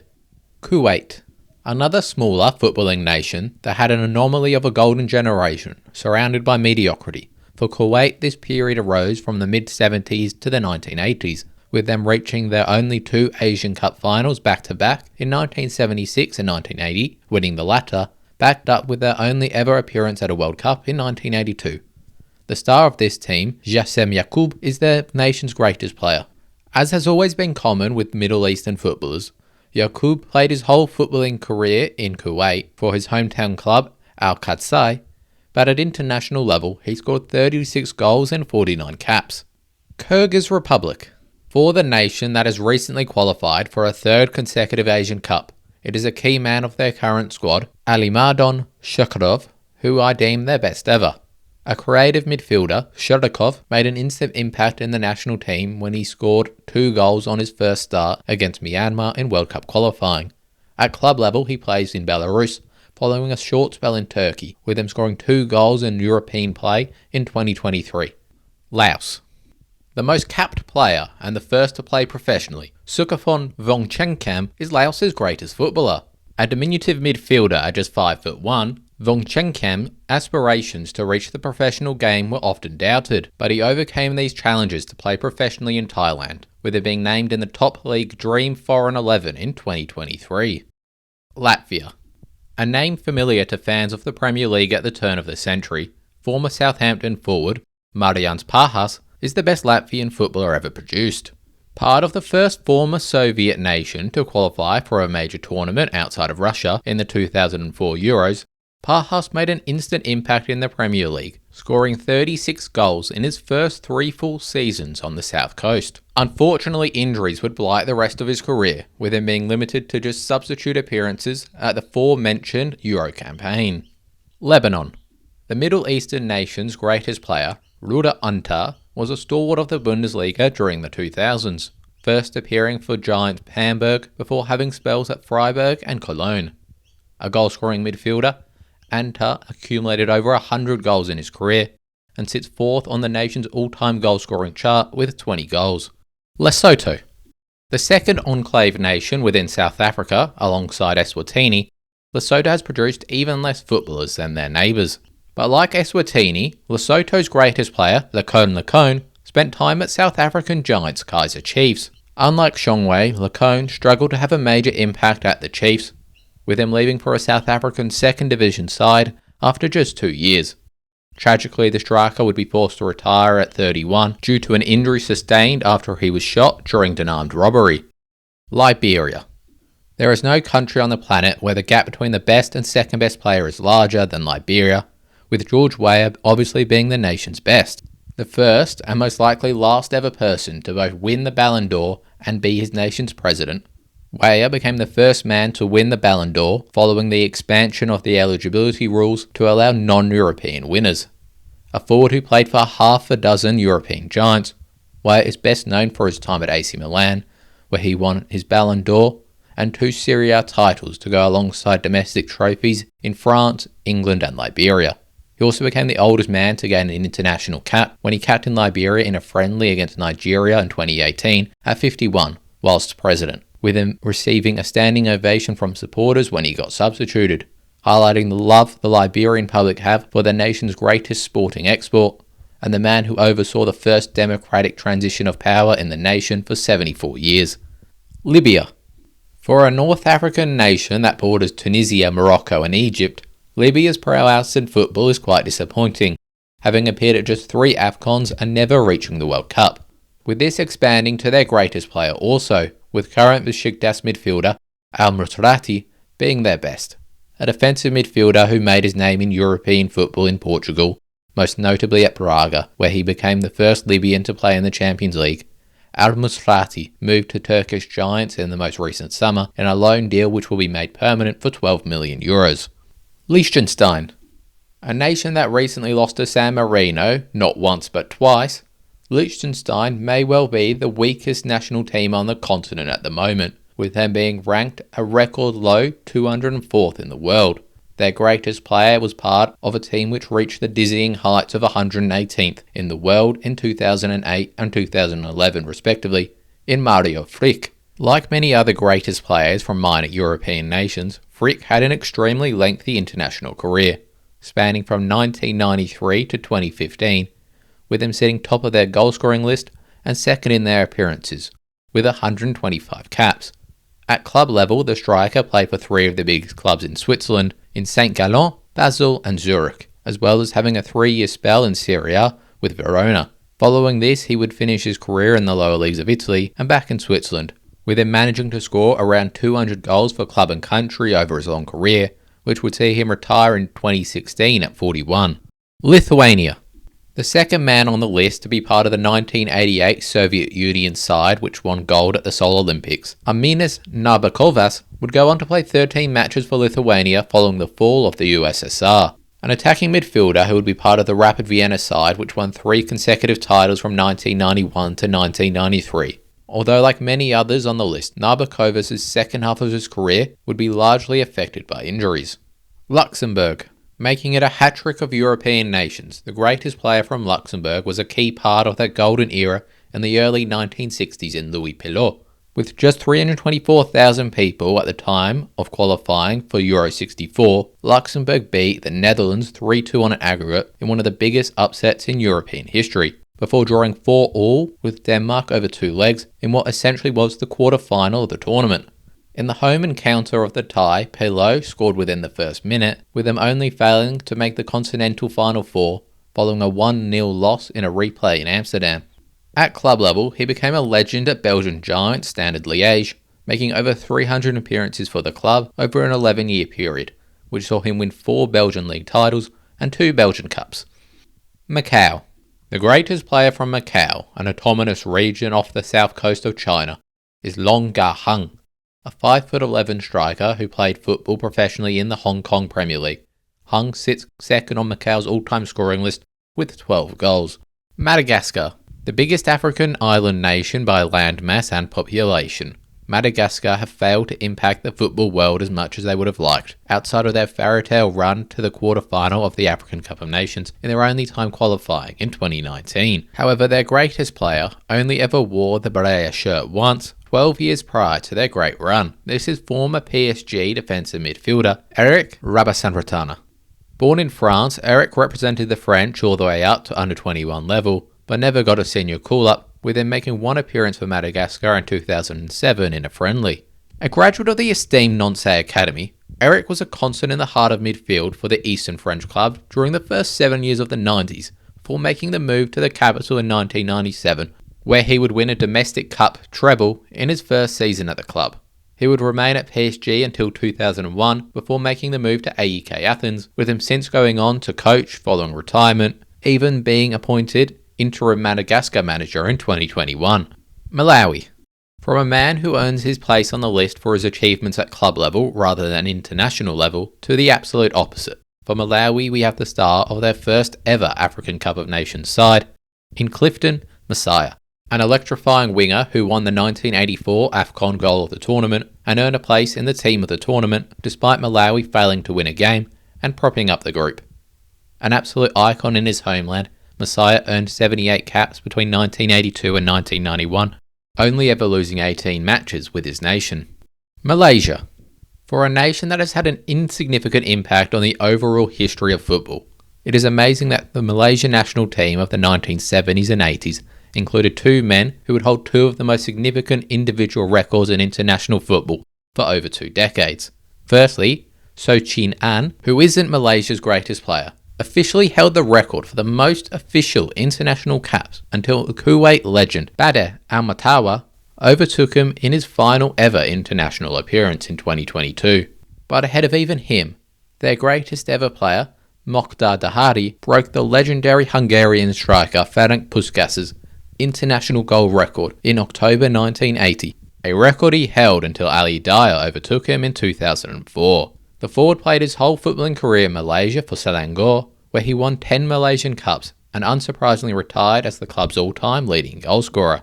Don't let the fact he played his whole career in Malaysia trick you into thinking he wasn't a top player, as he scored a famous brace in a friendly against Arsenal in 1975, which reportedly led a long list of English clubs, as well as Real Madrid, fight for his signature.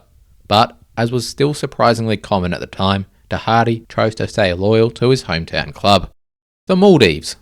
The smallest country in Asia and one of the most popular holiday destinations in the world, the Maldives' greatest player is Ali Ashfiq, by far the nation's record scorer and the MVP of the Maldives' first ever South Asian Football Federation Cup victory in 2008, which included a famous 1-0 final victory against India. Ashfiq was linked to European giants Benfica in his early 20s, but the move never materialised, with him playing his whole career in the Maldives, outside of a short spell in Malaysia, with his goal-scoring prowess leading him to 10 Maldivian top-flight titles with 3 different clubs, and the honour to be the top Asian goal-scorer of the 21st century with over 450 top-flight goals. Mali. The debut African Footballer of the Year in 1970, Salif Keita is the greatest Malayan footballer. A pioneer African footballer in France, Keita was smuggled from Mali to France in 1967 at just 20, where he would sign for reigning champions Saint Etienne. Here, alongside legendary French striker Hervé Rivelli, Keita won 3 Ligue 1 titles in his first 3 years at the club, to go alongside 2 Coupe de France's. In total, Keita spent 5 seasons at Saint Etienne and 1 at Marseille, before moving to Valencia and Sporting Club. His goal-scoring record in France is legendary, scoring 135 goals in just 168 matches, giving him a goal-to-game ratio that trumps even Kylian Mbappe. At international level, Keita was also part of Mali's most successful AFCON run in 1972, where, in their first appearance at the competition, Mali reached the final, only being beaten out by Francois Mpele's Congo. Malta. The greatest player from the Mediterranean island nation is Kamel Bousatil. A regular for Genk in the first half of the 1990s, Bousatil scored double-digit goals in 3 of his 6 seasons he had in Belgian football, before returning to Malta in 1994, following the club's relegation from the Belgian top flight. He retired as his nation's record appearance maker and scorer, with him still sitting 4th and 2nd on those lists respectively. Mauritania. A player who may remain in your consciousness more for stealing a penalty of Mitrovic and proceeding to miss it, rather than his actual performances in the Premier League, Aboubacar Kamara is the best footballer to represent Mauritania. The French-born forward switched his allegiances to the Northwest African nation in 2021, helping them qualify for the African Cup of Nations that same year for just the 2nd time. Despite being just 28 matches into his international career, Kamara already sits 4th in the nation's record scorer list. Mauritius. A player that spent much of his youth in England, even training with Chelsea's youth squad, Daniel Imbert reluctantly returned to Mauritius with his family at 16, where he would play his whole football career. The rapid winger would start in the nation's only ever African Cup of Nations campaign, scoring in losses against Guinea and Zaire, with him remaining his nation's record scorer. Mexico. Arguably football's biggest underperformers, Mexico, a football-loving nation of over 100 million people, have never reached a World Cup semi-final and failed to even reach a quarter-final since 1986. A key component of that 86 side, on home soil, Hugo Sanchez is Mexico's greatest player. A world-class striker, Sanchez crossed the Madrid divide, playing for both Atletico and Real Madrid, winning 5 league titles and a UEFA Cup with the latter. A player whose greatness is often understated today, Sanchez won more La Liga Golden Boots than Cristiano Ronaldo and Fernet Puskas, with him ending his career as the league's 2nd all-time scorer with 234 goals, with only Messi, Ronaldo and Benzema overtaking him since. Following his retirement, Sanchez would go on to manage Mexico for 2 years, leading them to a 3rd place finish at the 2007 Copa America, earning a famous 2-0 victory over Brazil in the process. Moldova. From a legend of Real Madrid to someone who represented their great rivals, former Barcelona and Inter Milan midfielder Nicolae Simatok is the greatest player to hail from Moldova. Born in what is today modern-day Moldova, but was then part of the Kingdom of Romania, Simatok made 8 appearances for Romania before fleeing the nation following the 1947 Communist uprising. He would spend 2 years working under Giuseppe Meazza at Inter Milan. Then, the classy midfielder, who towered over his opposition at 6'4", moved to Barcelona in 1950. Here, he won a La Liga title and 2 Copa del Reys, playing alongside the legendary Kubala. Mongolia. The first player from his nation to play professionally in a top flight of European football, Kolmano attacking midfielder Gambaya Gambold is Mongolia's best footballing export. A wonder kid known about in Mongolia for a long time, Gambold had trials at major clubs in Italy, England and Norway before finally joining Hungarian club Puskás Akadémia permanently at just 16 as part of a partnership between the Hungarian and Mongolian football federations. He moved to his current club initially on loan in 2021 and then permanently in 2024, helping get the Slovakian club promoted to the top division. Montenegro, the highest ranked UEFA nation to qualify for neither the Euros or the World Cup. Montenegro's greatest player and the runner-up of the 1991 Ballon d'Or is Dejan Savicevic. An integral part of Red Star Belgrade's European Cup win, in the same year he was runner-up in the Ballon d'Or, Savicevic would go on to add a second European title with AC Milan, to go along with 3 league titles at both clubs. A classy midfielder with a wand of a left foot, Savicevic was the epitome of a traditional number 10, playing the game with complete freedom and often lacking on the defensive aspect of the game, which would see him catch the ire of Fabio Capello at points.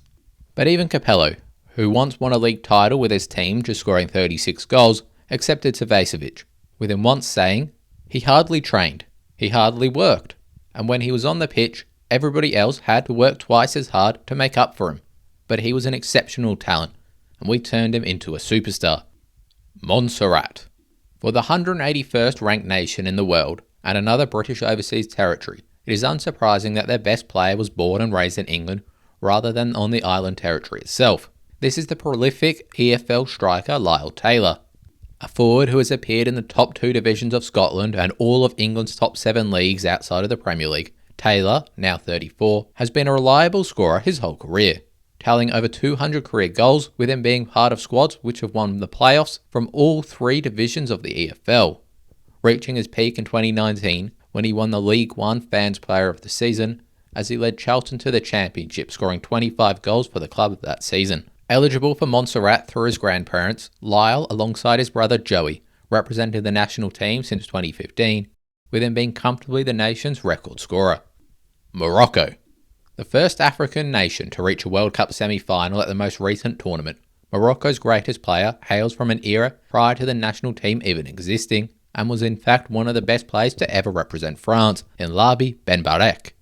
The first star African player in Europe, Ben Barek left colonial Morocco in 1938 to join Marseille, where he established himself as one of the most technically gifted players on the planet, earning a first French cap before the end of 1938. The onset of World War II would see him return back to Morocco for 6 years, with him leading his club to 4 league titles during this period. Following the conclusion of the war, he returned to France with Stade Francais, before becoming the first African to appear in Spanish top-flight history when he joined Atletico Madrid in 1948. Here he earned the nickname, the Foot of God, scoring 56 goals in 113 appearances, helping guide the Madrid Giants to 2 league titles despite being a constant victim of racism during his time in Spain. An absolute icon, Ben Barek's France career spanned 16 years and would go on to be Morocco's first ever manager following their independence from Spain and France. Mozambique. Despite being a nation that has never qualified for a World Cup, nor qualified outside the group stage of an African Cup of Nations, Mozambique has produced the greatest footballer to ever emerge from the continent of Africa. Born in Portuguese Mozambique, Eusebio starred in domestic football for Sporting Club's domestic feeder club. Almost destined to sign for Sporting, Benfica were able to steal the talent from under their nose. Despite being just 19 when he made his debut for Benfica, Eusebio scored a hat-trick, with his rise to international stardom being almost unparalleled. A Portuguese international within the year he signed, and Benfica's star man as they won the European Cup in his first season, scoring a brace against Real Madrid in the final. Eusebio would go on to be nominated for the Ballon d'Or 11 times, winning it in 1965. The best goalscorer on the planet, Eusebio twice won the European Golden Shoe and the European Cup Golden Boot to go alongside the 1966 World Cup Golden Boot, which was won after carrying Portugal to the semi-finals in the only appearance at the finals prior to 1986. A better goal-to-game ratio for Portugal than Cristiano Ronaldo, Eusebio ended his Benfica career with more goals than appearances, and a quite ridiculous 29 major honours. Myanmar. A man of great mystery, the captain and leading goalscorer of the Golden Age of Burma, Now Myanmar football, Suk Bahadur is Myanmar's greatest player. Nicknamed the Burmese Pele, Suk led his nation to the 1972 Olympics, where they lost by just one goal to Mexico and the Soviet Union, winning their final game against Sudan and securing the Fair Play Award to top off a great showing at the tournament. During the Golden Age, he also was the star man as they finished runner-up in their only ever appearance at the Asian Cup and led the team to back-to-back Asian Games titles in 1966 and 1970. In the Asian Team of the Year 4 times in a row from 1965 to 1968, he was undoubtedly a great player.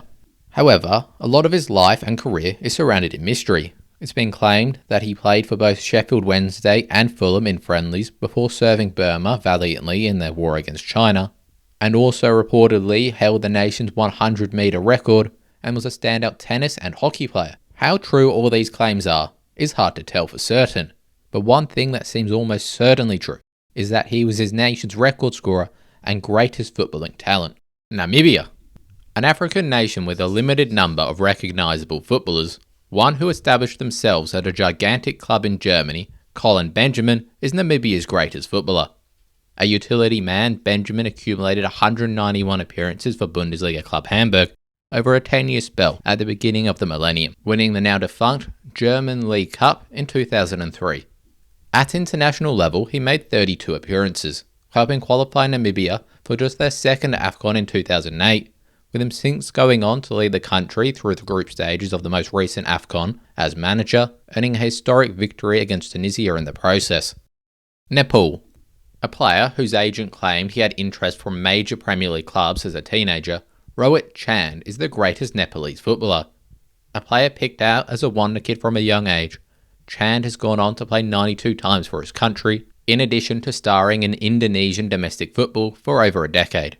The defensive midfielder peaked in 2018 when he was awarded the league MVP as his Persija Jakarta won the league title. The Netherlands, the greatest European footballer of the 20th century, 3-time Ballon d'Or winner, and the main proponent of total football, Johan Cruyff is clearly the greatest footballer to hail from the Netherlands. Despite the likes of Marco van Basten, Ruud Gullit and Frank Rijkaard being all-time greats, Cruyff's role in leading Ajax to 3 consecutive European Cups, in addition to a way of playing that made anybody who watched him a fan, makes Cruyff an obvious choice.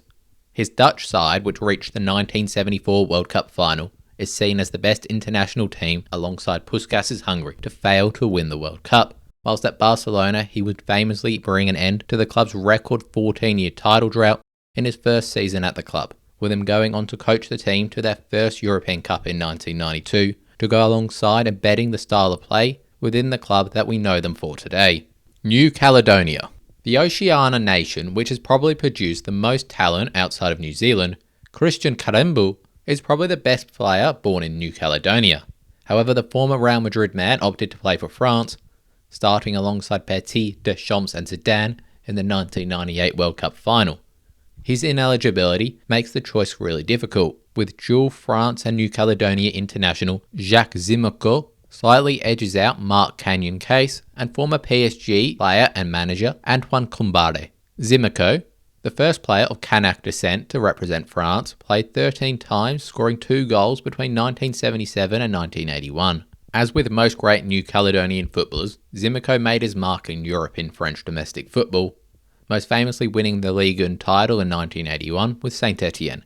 Nicknamed Zigzag, due to his ability to evade defenders, Zimmerko also represented New Caledonia during the 1987 Pacific Games. New Zealand. Despite Chris Wood being one of the most consistent Premier League forwards for almost a decade and being in the form of his life at the moment, New Zealand's greatest player is Winton Rufer.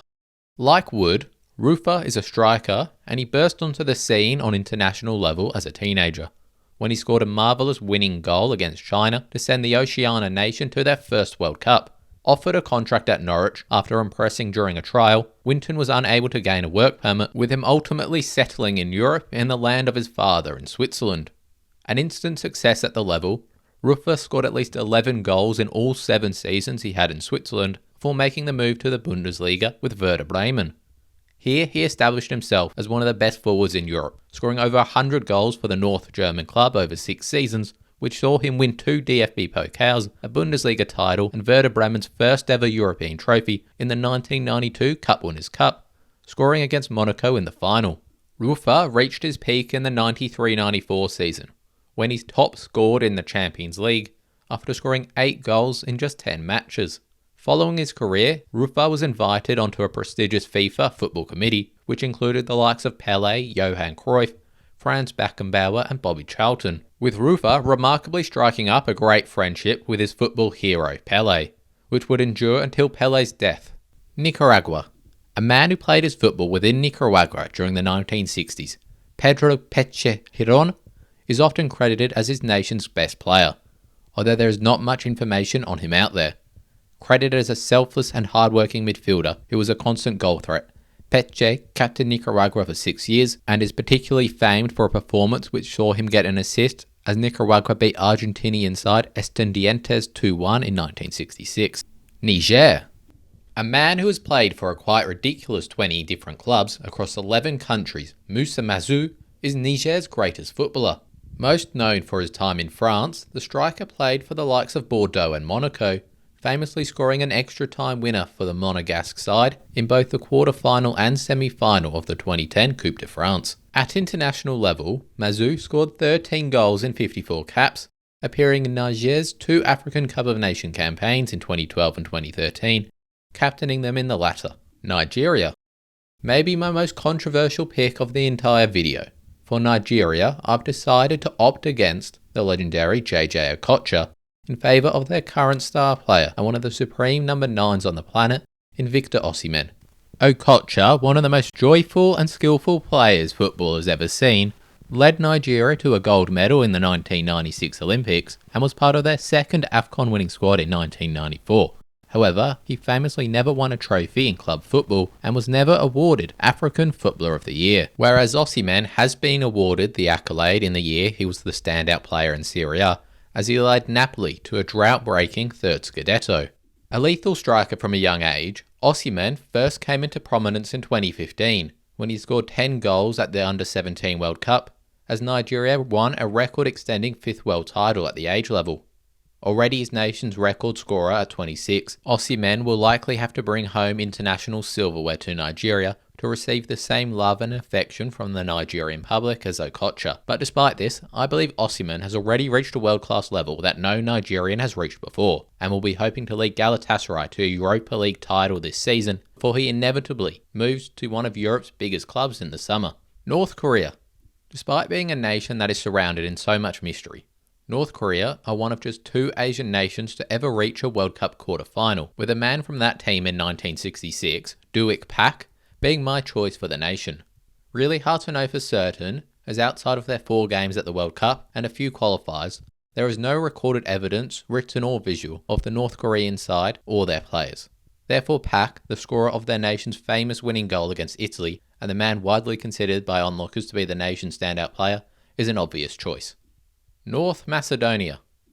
A nation that made their first appearance at a major tournament in 2021, North Macedonia's greatest player, Darko Pancev, was the runner-up of the 1991 Ballon d'Or and was the European Golden Shoe winner in the same year.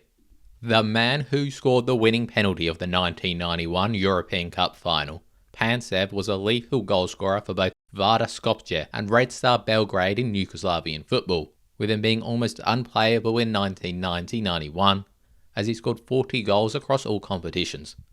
A high-profile move to Inter Milan in 1992 would be disastrous, with him never being able to get close to the levels he reached in his early career.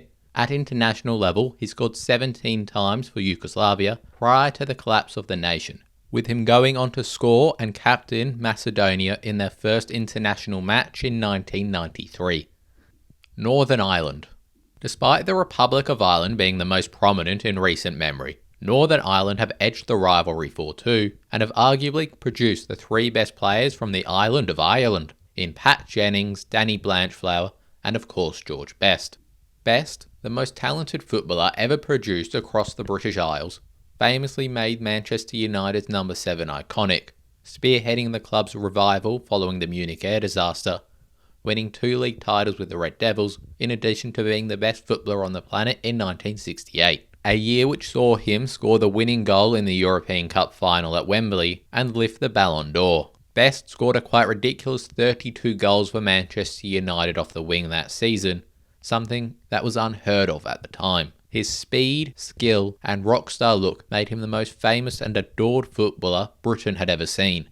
Unfortunately, alcoholism would haunt his whole adult life, leading him to essentially leave elite football by 28, with him ultimately passing away in 2005 at just 59.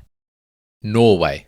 From the star man of Manchester United's first European Cup, to the final piece of Pep Guardiola's machine at Manchester City to help them win their first European Cup, for Norway we have Erling Haaland. Like Osimhen, Haaland was first born in the public consciousness due to his performances for the national team at youth level. For Haaland, this came at the 2019 Under-19 World Cup, where he went viral after scoring 9 goals for Norway in a 12-0 victory against Honduras. His rise in men's football following this would be iconic. 28 in 22 for Red Bull Salzburg would see him move to Borussia Dortmund in January 2020. 86 in 89 matches catapulted Haaland to become the most in-demand footballer on the planet, obviously opting to join the club of his father in Manchester City. In Manchester, he exceeded even the loftiest of expectations, breaking the Premier League goal-scoring record as Manchester City became just the second English football club to win the treble.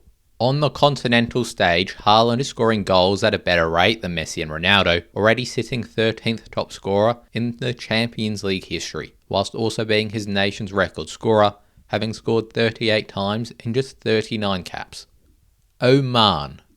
Remarkably, the second member of Wigan's FA Cup winning squad on the list, Ali Al-Habsi, is the greatest Omani footballer. The goalkeeper served as Bolton Wanderers' backup goalkeeper for 6 years, before becoming a cult hero in Wigan. The club's player of the season whilst on loan in 2010-11, Al-Habsi would sign permanently, playing for the Ticks until 2015. A noted penalty saver, Al-Habsi would go on to play 2 seasons for Reading in the Championship, winning the club's player of the season in both years, with him totalling 136 caps for Oman over an 18-year career. Pakistan. One of the biggest powerhouses in world cricket, Pakistan currently sit at lowly 198th in the world. Quite embarrassing for a nation of their size, especially when you consider that every nation except them, ranked below 181st in the world's combined population, is still less than Pakistan's 240 million. Born and raised in England, Zesh Rahman was the first British Asian footballer to play in the Premier League and was the greatest player to ever represent Pakistan. An England international up to under 20 level, Rahman decided to play for Pakistan after giving up on his dream to become the first man of Pakistani descent to play for England in 2005 at 22.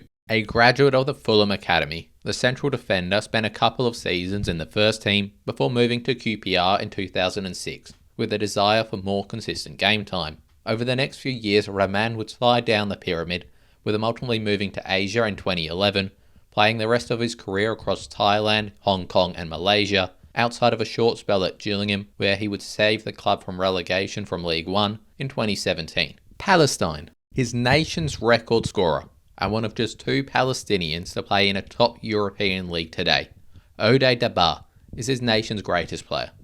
The 2021 Kuwait Premier League top scorer, Dabar moved to Portuguese top-flight side Arouca that same year. After 15 goals in 2 years in Portugal, Dabar joined Belgian side Charleroi following the expiration of his contract, with the inspiring 26-year-old forward still playing for the club today. Panama. A man who would go on to manage his nation on 3 different occasions, Julio Dele Valdez is the supreme Panamanian footballer. Part of a footballing dynasty, Julio, alongside his twin brother Jorge and older brother Armando, were constants in the Panama national team from Armando's debut in 1984 until the twins' retirement in 2005. All 3 forwards, each brother made their name as youngsters in South American football, with Julio being the only one to make the move to Europe. Playing for the likes of Calgary, Real Oviedo Malaga and most famously PSG, where he won the 1996 Cup Winners' Cup, Julio established himself as a constant contributor in top European leagues, earning a place in the CONCACAF Team of the Century alongside other greats like Magico Gonzalez and Hugo Sanchez.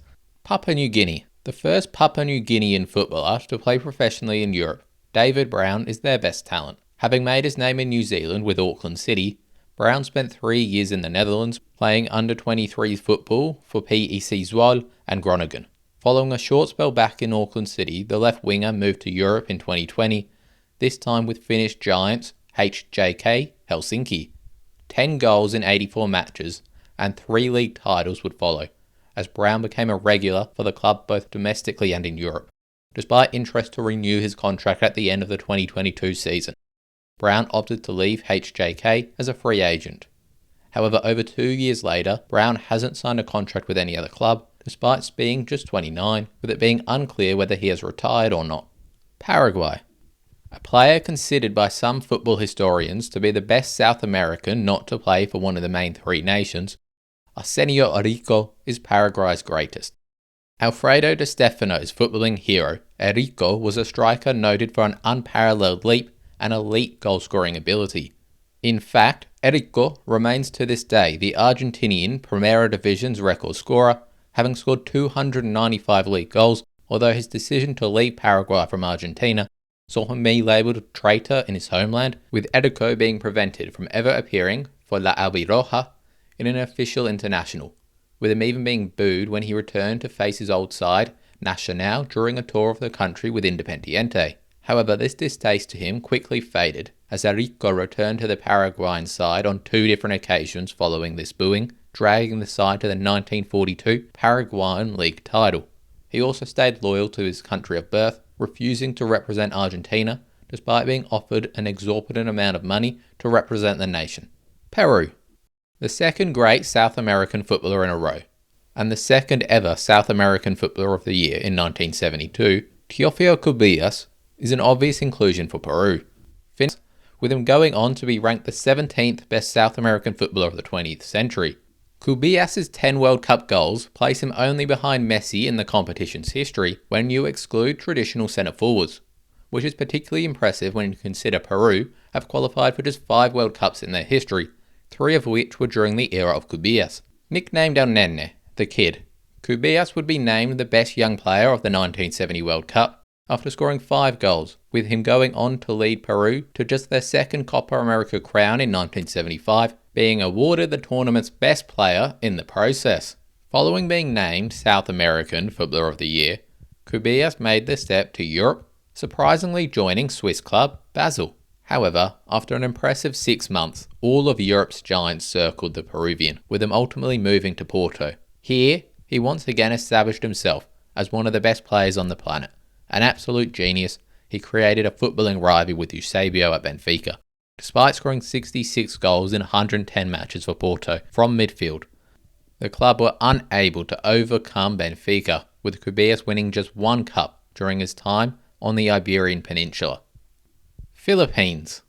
A third football icon in a row. For the Philippines, we have a man who held the goal-scoring record for one of the biggest football clubs in the world for almost a century, in Paulinho Alcantara. One of the most underappreciated pre-war footballers, Alcantara became the first Asian footballer to play in European football when he debuted for Barcelona at just 15 in 1912. The youngest player to start for the Catalan club, Alcantara's debut would go down in history, as he scored a first-half hat-trick as Barcelona won 9-0. First true superstar Barcelona ever produced, Alcantara would establish himself as a key player straight away, being part of the Barcelona squad which won 4 regional trophies and 2 Copa del Reys between 1912 and 1916.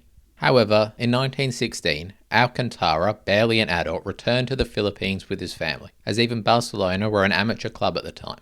Pursuing medicine, Alcantara played for the Bohemian Football Club and represented the Philippines national team, notably scoring in a record 15-2 victory over Japan. Despite his success, Alcantara longed for a return to Catalonia, with legends stating he contracted malaria and refused local treatment unless his parents allowed him to return to Barcelona to follow his dreams as a footballer. It's unclear the validity of this story, but Alcantara did return to Barcelona in 1918, playing for the club until 1927, when he finally retired to become a doctor. Retiring 2 years before the founding of La Liga, Alcantara would add 8 Catalan championships and 4 Copa del Reys during his second spell at the club. He finished his career with 369 goals for Barcelona and remained the club's all-time record scorer for 87 years until 2014, when Lionel Messi broke his record. Poland. Yep, a fourth footballing immortal in a row, and the highest active scorer in European football today. Robert Lewandowski is Poland's greatest.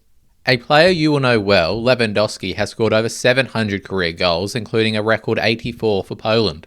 The deserved winner of the cancelled 2020 Ballon d'Or, Lewandowski has accumulated 30 major honours in his career, to go alongside 7 Bundesliga Golden Boots, a La Liga Golden Boot, a Champions League Golden Boot, and 2 European Golden Shoes. Often underrated due to playing in the Messi and Ronaldo era, Lewandowski will most likely end his career as the official third top scorer in the sport's history, with him being less than 100 goals short of Pele's official tally of 762. Portugal. Speaking of the top scorers in football history, for Portugal we have the man who sits top of that list in Cristiano Ronaldo. Amongst the top 5 to ever play the game and the greatest to be born on the continent of Europe, Ronaldo's rivalry with Messi will be remembered for eternity. The record scorer and appearance maker in international football and the all-time leading scorer in the Champions League, Ronaldo, now 39, is in a race against time to become the first footballer to reach the 1,000 goal mark. Incredible for someone who emerged out of the sporting academy as a tricky winger. Ronaldo cemented himself as his nation's greatest player after leading Portugal to their first major trophy as the unfancied side overcame a winless group stage to lift the Euros in Paris after a 1-0 victory against the hosts in the final. Puerto Rico. There was always going to be someone who ended the streak of greats, and unfortunately for Chris Amas, that's him. The one-time Leeds and Manchester United assistant coach made 8 appearances for the Puerto Rican national team between 1993 and 1994, before switching his allegiances to the United States. A solid defensive midfielder, a New Yorker of Puerto Rican descent, Amas established himself as one of the supreme domestic players in the early years of the MLS. The recipient of the 2000 US Soccer Player of the Year, Amas would be named in the MLS Best 11 5 times and won 6 trophies with the Chicago Fire during his 10-season career with the franchise. Despite playing 66 times for the States, he never got the opportunity to play at a World Cup, having broken into the team just after the '98 tournament, missing the 2002 one with injury, and being named only as a standby for the 2006 World Cup at 33. Qatar, a nation that was embroiled with controversy surrounding their awarding and subsequent hosting of the World Cup. Qatar looked out of their depth during the 2022 tournament. However, their performances on the bigger stage were more of an outlier rather than a true indicator of their quality. In the midst of a golden era, Qatar have shocked Asian football on 2 occasions, winning back-to-back Asian Cups to go alongside a semi-final run at the 2021 Gold Cup. The team's success has been built around one of the most deadly front pairs in international football, in Akram Afif and Almoz Ali.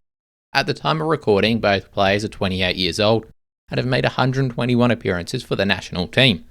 Ali, the nation's record goalscorer, won the Golden Boot at both the 2019 Asian Cup and 2021 Gold Cup. However, in the end, I'll narrowly opt for Akram Afif, the Golden Boot winner in their most recent Asian Cup victory. Afif famously became just the second person to score a hat-trick in one of the 5 main continental competition finals, and the first to do so since Mohamed Diab Al-Attah scored 4 for Egypt in the inaugural African Cup of Nations in 1957. Awarded the best Asian footballer based in Asia in both the Asian Cup winning years, Afif is adored in Qatar, having been named Qatar Super League Player of the Season twice, to go alongside 2 Golden Boots, 2 assist trophies, and 4 league titles. Alongside his goals, Afif's creativity, technique and pace set him apart from any other Qatari footballer in history. Romania. A footballing nation which experienced a golden age at both club and international level from the mid-80s to the turn of the century. Romania's greatest player, Georgi Hagi, was the country's main protagonist during this period. Joining stout Bucharest directly after their European Cup victory, Hagi would break into the European scene by scoring a free kick in the Super Cup. During his 4 years at the Romanian Giants, the classy attacking midfielder scored 88 goals in 118 matches, leading the club to 3 top-flight titles and a second European Cup final in 1989. But it was his performances for the national team which he'll be remembered for most. Debuting in 1983 at just 18, Hadji was an established star by 1990, as Romania qualified for their first World Cup in 20 years. Coming into the tournament injured, Hadji worked his way into the team as Romania reached the knockout stage, but it was ultimately his performances in the United States 4 years later, which made him an immortal. From the first group game, where Hadji made 2 assists and scored an audacious goal from 40 yards out on the left wing, Hadji was possessed. 2 more goals followed, including a winner against Argentina, to help qualify the nation for the quarterfinals. Hadji was named in the team of the tournament. Notable performances at the '98 World Cup and Euro 2000 cemented his position as Romania's greatest player, going on to become a legend at Galatasaray in his later years. Starring as the Turkish Giants became the first club from Turkey to win a major European trophy when they beat Arsenal in the 2000 UEFA Cup final on penalties. Russia. A player's name who remains a constant in football discourse today, despite playing his entire career for Dynamo Moscow over half a century ago. It's a mark of his significance and greatness that everyone knows the name Lev Yashin and associate him with great goalkeeping.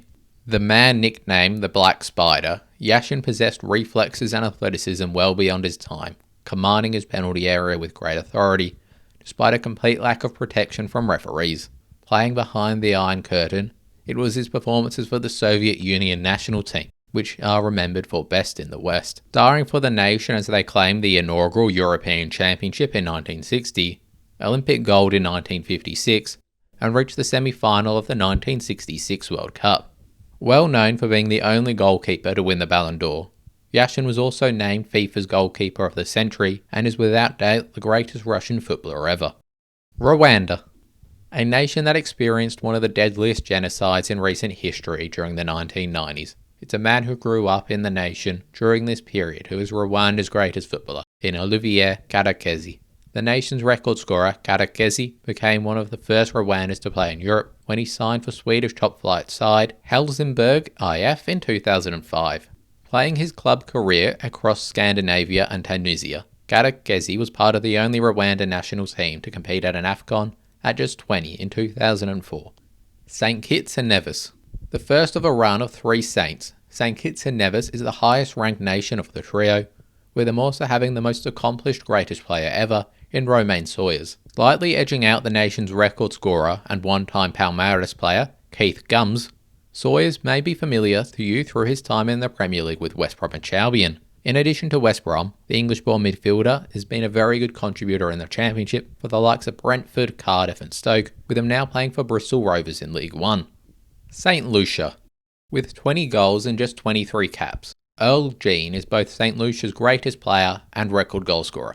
Making his name at Lecce, Jean helped guide the Portuguese club to promotion to the Primeira Division by winning the league in 1994-95. He would go on to make his name in England, making 84 appearances in the Football League, playing for Ipswich, Rotherham and Plymouth Argyle. St. Vincent and the Grenadines. The current manager of the national team, Ezra Hendrickson, is also the Caribbean nation's all-time greatest footballer. The 5th pick of the 1997 MLS draft, Hendrickson played his entire football career in the United States, being part of 5 different franchises in the league, winning MLS Cup with the LA Galaxy, DC United and Columbus Crew. But his most memorable moment didn't occur in MLS play, rather in the final of the 2000 CONCACAF Champions Cup final, where the defender scored a brace against Honduras giants Olimpia to guide the Galaxy to their first continental trophy and the last time an MLS club won the Champions Cup until 2022. Samoa. The 192nd ranked nation in the world and one of the countries with the shallowest pool of footballers. For Samoa, I've opted for someone still in the infancy of their career, in John Tumoa Le'au. At 22, he is already Samoa's second all-time leading scorer, having scored 5 goals in just 6 caps. Scoring goals at around 2 goals a game in domestic football, Tumoa Le'au even scored 5 in an OFC Champions League qualifier in 2023. Undoubtedly a talented footballer, it will be interesting to track the young Samoan's career in the near future and see if he makes a move outside of Samoa to pursue a professional career. San Marino. One of international football's most talked about sides, despite never coming within a sniff of a major tournament and having a population of under 34,000. San Marino currently sit bottom of the FIFA rankings, but in reality they are far from the weakest team on the planet. with their greatest player, Massimo Bonini, being a prime reason why they've never deserved this tag. A stalwart for Juventus during the 1980s, Bonini was a hard-working defensive midfielder who earned the nickname Platini's Lungs due to his successful partnership in midfield with the French icon, allowing the creative genius to do his thing, whilst Bonini carried the defensive load for the pair. An Italian international at youth level, Bonini opted to play for the enclave nation of his birth following the founding of the national team, playing 19 times for them between 1990 and 1995, before briefly serving as their manager following his retirement. He never experienced a win with the national team as either a player or manager. Sao Tome and Principe. For the fourth lowest ranked nation in Africa, it is surprised that the nation's greatest player made his most significant impact not in Africa, nor Asia or even Europe, but rather in South America with the club of Messi's youth, in Newell's Old Boys. The player I speak of is Luis Leal. Sao Tome and Principe's record scorer, Leal began his professional career in the country of his birth, Portugal, rising up the division, scoring 10 goals in the top flight for Estoril at 25. An assorted journeyman career followed, playing for a total of 20 clubs across an 18-year professional career, taking him from Cyprus to Mexico, from Saudi Arabia, and of course to Argentina. At Newell's, he scored 18 goals across 3 seasons, the longest continuous spell Leal had at a club throughout his career. Saudi Arabia. The most prolific scorer in Saudi football at both club and international level, Abdullah Majid is widely considered Saudi Arabia's most appreciable footballer. The protagonist of the nation's first 2 Asian Cup victories in 1984 and 1988, Majid went on to captain Saudi Arabia at their first World Cup in 1994, despite already being 35. The Al Nassr legend was ranked the 64th best player of the 20th century by the IFFHS, which placed him as the 3rd best Asian footballer and the 2nd greatest of players to have never played in Europe or South America. Winner of Asian Footballer of the Year 3 times prior to the official award forming, Majid would trail only Heung-min Son if his triumphs were considered legitimate. Scotland. Lots of Scotland's greatest players plied their trade during the 19th and first half of the 20th century, but the man nicknamed the King, and arguably the greatest player in Liverpool's history, Kenny Dalglish, is Scotland's best. Preventing the 3rd member of United's Trinity being on the list, Dalglish edges out 1964 Ballon d'Or winner and Manchester United icon Denis Law. A supreme all-round footballer, Dalglish is the record appearance maker and scorer for the national team, with Scotland qualifying for every possible World Cup throughout his 15-year international career. Already a legend in the green half of Glasgow following 173 goals and 11 trophies, Dalglish moved south of the border in 1977 for a British record fee to join up with the European champions Liverpool. His time in Liverpool as a player and manager over the next 14 years were iconic, leading the club to 6 league titles and 3 European Cups, including the club's first ever domestic double in his first season as player-manager, scoring the winning goal against Chelsea on the final day of the season to claim the title over their rivals Everton. Senegal. A 2nd Liverpool legend in a row. For Senegal, we have one of just 4 wingers to ever win the Premier League Golden Boot, in Sadio Mane. The 2-time African Footballer of the Year was a key component of Jurgen Klopp's Liverpool side, which won the English Giants their first Premier League title and 6th Champions League.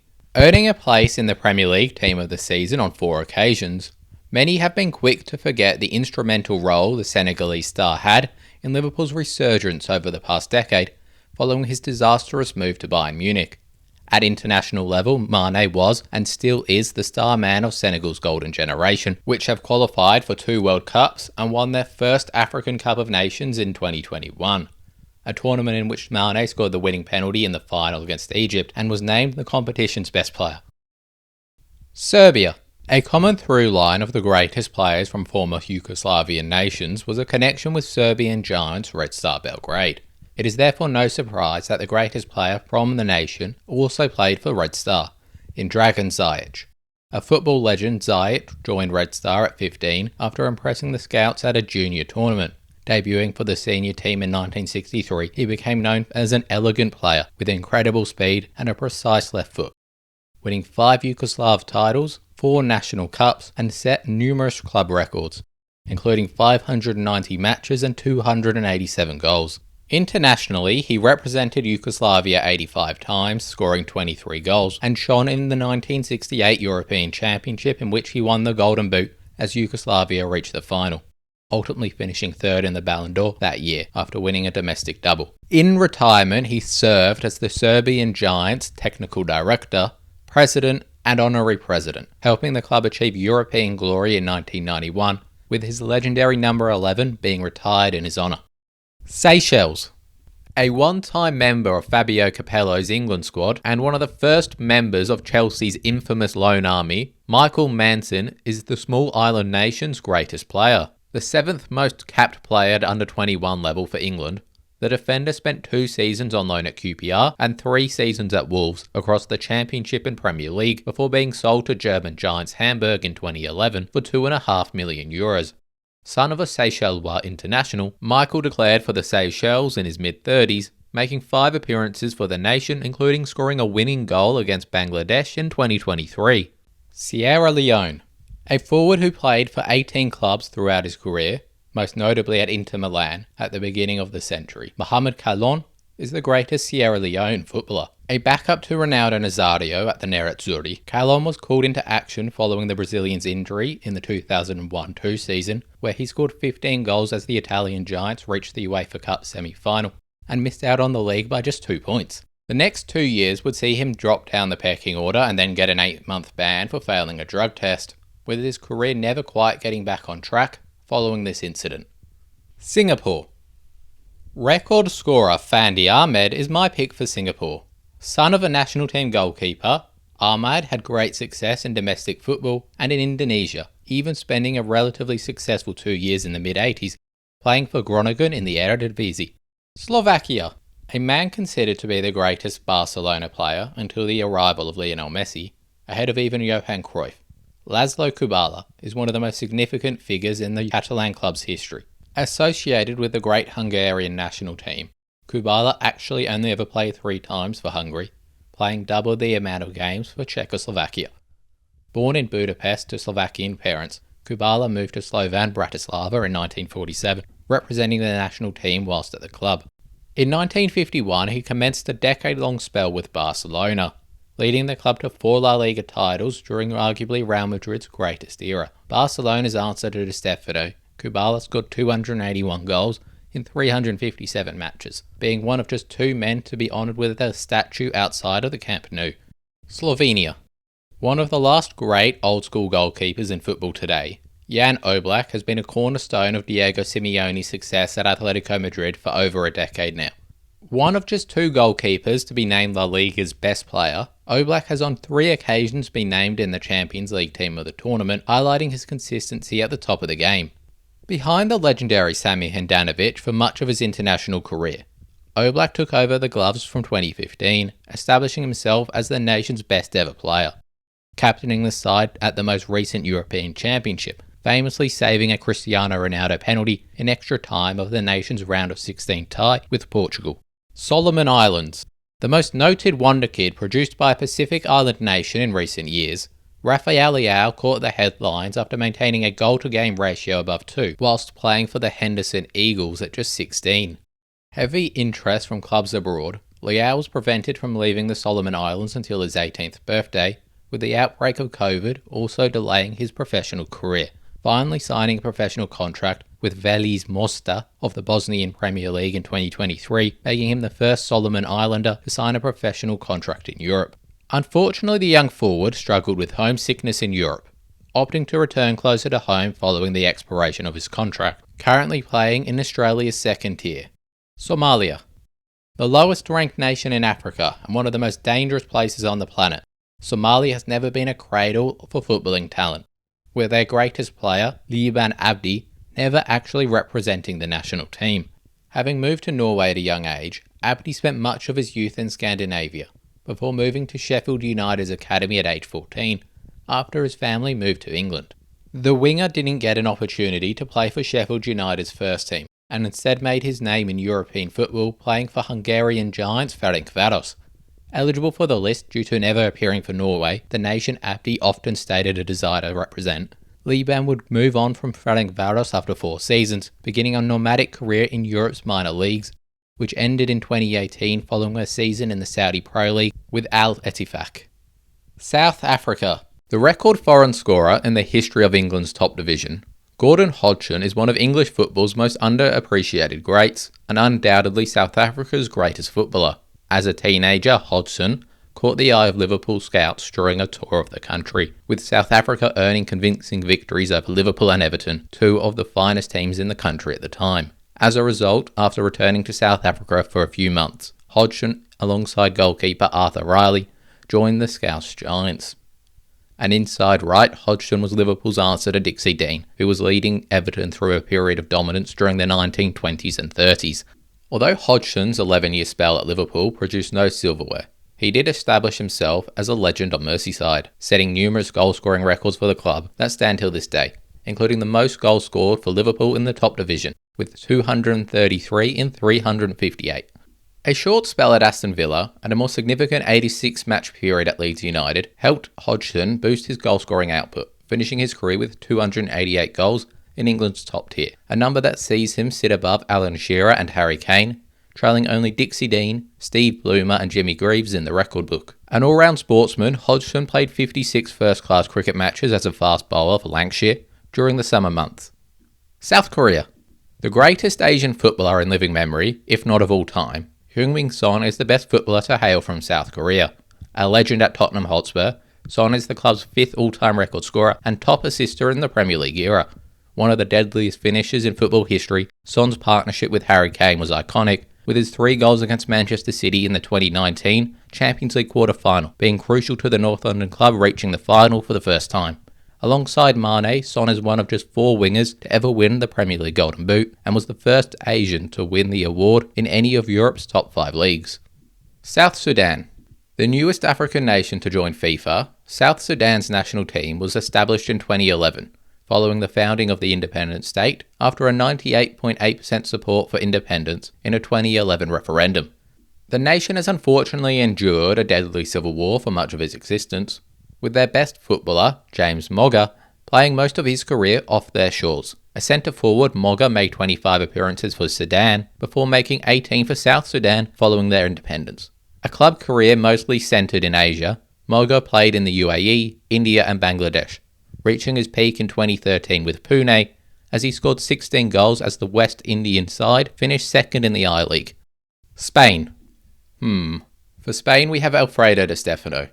By all reckoning Argentinian, Di Stefano did appear 31 times for the Spanish national team during his time at Real Madrid. It does feel wrong, but the rules are the rules, and Di Stefano is undoubtedly the best player to appear for Spain.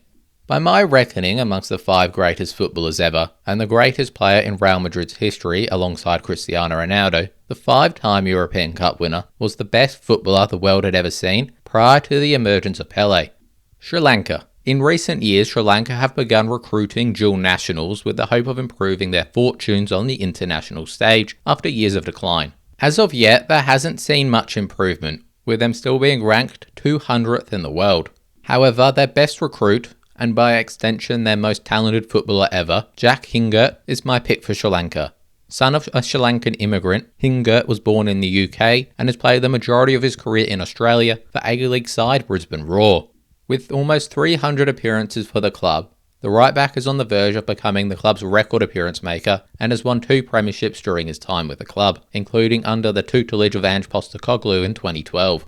At 34, Hingert didn't make his international debut till last year, although he did make his mark in their most recent international camp, scoring a late-headed winner to see Sri Lanka earn an upset victory against 42-ranked higher nation, Yemen. Sudan.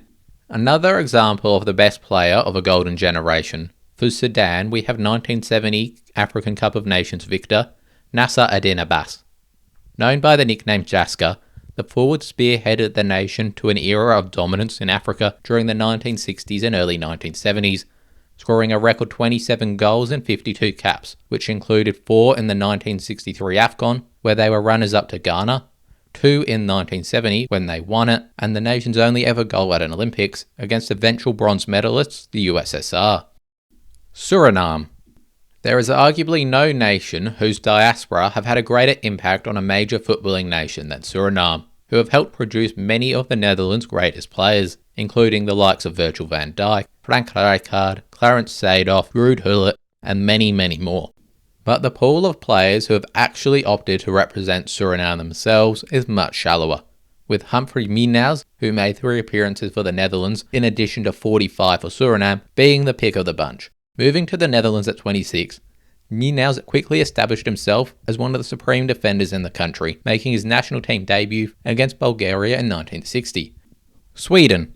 Whereas Zlatan Ibrahimovic is one of the most famous footballers ever, Gunnar Nordhall, Sweden's greatest, is much more of an unknown figure to modern football fans. A deadly forward, the Swede didn't arrive on Italian shores until 1949, when he was already 27, with over 200 club goals and 43 international goals in just 33 caps under his belt already. Nordhall's move to AC Milan made him the first person from his homeland to play abroad. Rules in place at the time forced Nordhall to retire from the national team, despite leading the nation to Olympic gold only months prior, with him ultimately missing the 1950 World Cup as a result, a tournament in which Sweden ultimately finished third. Might have been different if he was available. 8 years at AC Milan brought 221 goals in 281 matches, which helped lead Milan to 2 Serie A titles and 2 Latin Cups. Milan's record scorer and a record 5-time winner of the Serie A Golden Boot, Nordhall sits third on the all-time Serie A goal-scoring list, with a better game-to-goal ratio than anyone else with at least 100 goals. Switzerland. For Switzerland, the decision for their greatest player was between the pillars of their 1934 and 1938 World Cup campaigns, in which they reached the quarter-final of both. The two players are number 9 Andrea Beglon and defender Severino Manelli. Beglon scored 3 goals in Switzerland's round of 16 victory against Germany at the 1938 World Cup, but overall Manelli seems to have been the team's most important player over a long period of time. A key component of revolutionary manager Kold Ratband's Swiss Bolt at both club and international level. Manelli is credited with being the first sweeper as we understand it today, and being handed the responsibility of a second coach on the field. Unsurprisingly, his football intelligence led him to being a coach following his playing career, with Manelli going on to coach Switzerland halfway through the century. Syria. A man who almost dragged the war-torn nation to an intercontinental playoff for the 2018 World Cup after scoring both home and away in a playoff against Australia, Omar Al-Sama is Syria's greatest player. The third record scorer in Saudi Pro League history, Al-Sama won the league's Golden Boot on 3 occasions, and was named in the IFFHS's Asian Team of the 2010s. Tahiti. Most famous for competing at the 2013 Confederations Cup following their victory in the OFC Nations Cup the year prior, Tahiti's greatest player made his international debut just prior to the Confed Cup after switching his nationality from France to Tahiti in order to play at the major tournament. This was long-standing Ligue 1 striker Marama Vahua. A French international at under-21 level, Vahua won 2 Coupe de France's and a Ligue 1 title at the beginning of his career at Nantes, being utilised as a super sub for the Giants. He would go on to play for Nice, Lorient, Monaco and Nancy in France, before moving back to Tahiti following the Confederations Cup, playing the last 5 years of his career at clubs in the country. Taiwan. Another player that represented a major European nation at youth level, before switching their nationality to a minor footballing nation after their dream to play for their European nation died. Xavier Chen is my pick for Taiwan.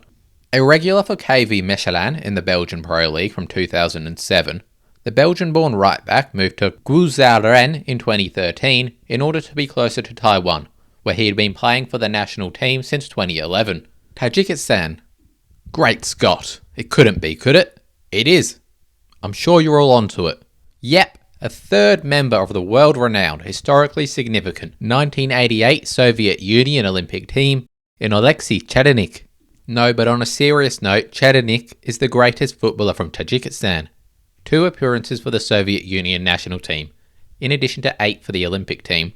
Cherenik was a versatile defensive-minded footballer, playing along the back line and in defensive midfield. Part of FC Dnipro's golden era, Cherenik was a regular for the team as they won their first Soviet Cup and second Soviet top division title. A move to Southampton in 1990 would see him become the first former Soviet player to appear in England's First Division, although he would never be able to adapt to British football. Tanzania. Mbwana Samatta is the only Tanzanian footballer to play in the Premier League, after he made a high-profile move to Aston Villa halfway through their first season back in the Premier League. The nation's best player, Samatta scored on his league debut for the Villains, but a goal in Villa's League Cup final loss to Man City was his only other goal for the club, with him moving on to Fenerbahce after only 6 months in England. Samatta never recovered the goal-scoring form that earned him the move to Aston Villa from Genk, but the forward is the East African nation's third record scorer, being just 3 goals away from the record. Thailand. A 70 international goal forward, Piapong Puon is the best footballer from Thailand. An elite goalscorer for the Royal Thai Air Force during the early 1980s, Piapong became the first Thai footballer to play in the K-League when he joined Lucky Gold Star Football Club, now FC Seoul, in 1984. A star for the Korean Giants, Piapong led the league for goals and assists as Seoul claimed their first league title in 1985. He would go on to play in Malaysia before returning to the Royal Thai Air Force football team at 29, where he would continue to play for another 7 years before taking over the club as manager, where he would remain until 2008, winning league titles in 1997 and 1999. Timor-Leste. A naturalised Timor-Leste international, Brazilian-born Mario de Almeida is the best footballer to represent the Southeast Asian nation. The striker who played in Brazil, Indonesia, Bahrain, Myanmar, Qatar, Saudi Arabia, Japan, Hong Kong, Kuwait, India and Malaysia scored 6 goals in just 8 caps for Timor-Leste, including a hat-trick against Brunei in 2014. Togo. A player who will be remembered for decades for his celebration after scoring against former club Arsenal alone, Emmanuel Adebayor is an obvious choice for Togo. An ultra-talented and physical striker who made his name in the Premier League for a decade between the mid-noughties and 2010s, Adebayor accumulated 97 Premier League goals and was the record North London derby scorer until Harry Kane overtook him, with Adebayor being one of just 5 men to play for both North London clubs in the Premier League era. Prior to his time in the Premier League, Adebayor was part of the Monaco side which reached the 2004 Champions League final and won a Copa del Rey whilst on loan at Real Madrid in 2011. The only Togolese international to be named African Footballer of the Year, Adebayor spearheaded the nation's first appearance at a World Cup in 2006, with him unsurprisingly being the nation's record scorer. Tonga. Ata Inia, Tonga's first professional footballer, is making a significant impact despite not yet debuting for the national team. Born in Australia, Inia pledged his allegiances to Tonga and currently plays for Pata United in Thailand. Though selected for the national team last year, passport issues prevented his debut, although he did train with the team and is expected to debut this year. Inia made his name in the semi-professional divisions of Australia. He's a notably tall winger and made the move to Thailand in 2023 to begin a professional career. Still in the country today, he will be looking to make a big impact on Tonga's national team for years to come. Trinidad and Tobago. Just like Togo, Trinidad and Tobago have only appeared at 1 World Cup, and that came in Germany in 2006, with their extremely successful Premier League forward and greatest player dragging them to the tournament. For Trinidad and Tobago, this is of course Dwight Yorke. Amongst the top 20 scorers in Premier League history, Yorke signed for Aston Villa at just 17, after impressing the club during a tour of the Caribbean, with him scoring just shy of 100 goals for Aston Villa during a 9-year spell at the club, before catching the attention of Sir Alex Ferguson at Manchester United. An instant hit in Manchester, Yorke was both the Premier League and Champions League Golden Boot winner in his first season at the club, as Manchester United completed their historic treble, with him famously scoring a brace against Inter Milan in the quarter-final. A legend in his homeland, Yorke, like many others on this list, is his national team coach today. Tunisia. Tarak Diab is widely recognised as the most iconic Tunisian footballer.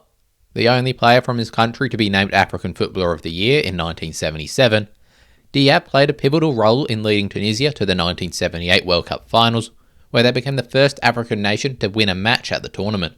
Honoured as the Tunisian Footballer of the 20th century, Diab was a classy number 10 who spent most of his career with ES Tunis, where he won 6 Tunisian league titles and 4 Tunisian Cups, but did spend 2 seasons at Al Ahly in the late 1970s, scoring a goal in the 1979 Kings Cup final, extending the Saudi Giants to a record 9th title. Turkmenistan. We couldn't, could we? A 4th member of the 1988 Soviet Union Olympic side? No, not quite. Despite Valery Broshin playing twice in the qualifiers for the Olympic team, he was not part of the final squad, which travelled to Korea. A midfielder who played more than 100 times for Zenit and double that for CSKA Moscow, winning league titles with both, Broshin would play 3 times for the USSR senior team before appearing 11 times for Turkmenistan in his mid-30s following the fall of the Soviet Union. Turks and Caicos Islands. Both the record scorer and appearance maker for the 206th ranked team in the world, Billy Forbes is a clear choice for the Turks and Caicos Islands. A graduate of the American college sports system, Forbes joined the San Antonio Scorpions of the NASL in 2014, winning a league title in his first season at the club. A consistent name in the nation's second division until 2022, Forbes returned to the Turks and Caicos Islands in 2023, where he joined the country's reigning champions, the SWA Sharks, continuing to play for the team until today at 34. Turkey. Born in Ottoman Istanbul in 1898, Zeki Rizasporel would establish himself as Turkey's first great footballer. A legendary striker for Fenerbahce, he scored an astonishing 470 goals in 352 matches, a record that remains unmatched. Sporel would also score Turkey's first international goal when he netted twice in their debut match against Romania in 1923. The captain of Fenerbahce's first Turkish championship, Sporel would never be handed the opportunity to play abroad, although his international goal-scoring record of 15 goals and 16 caps, including guiding the nation to both the 1924 and 1928 Olympic Games, suggests he was one of the best goal-scorers of his era. US Virgin Islands. The current captain of the national team, JC Mack, is the best player to represent the United States overseas territory.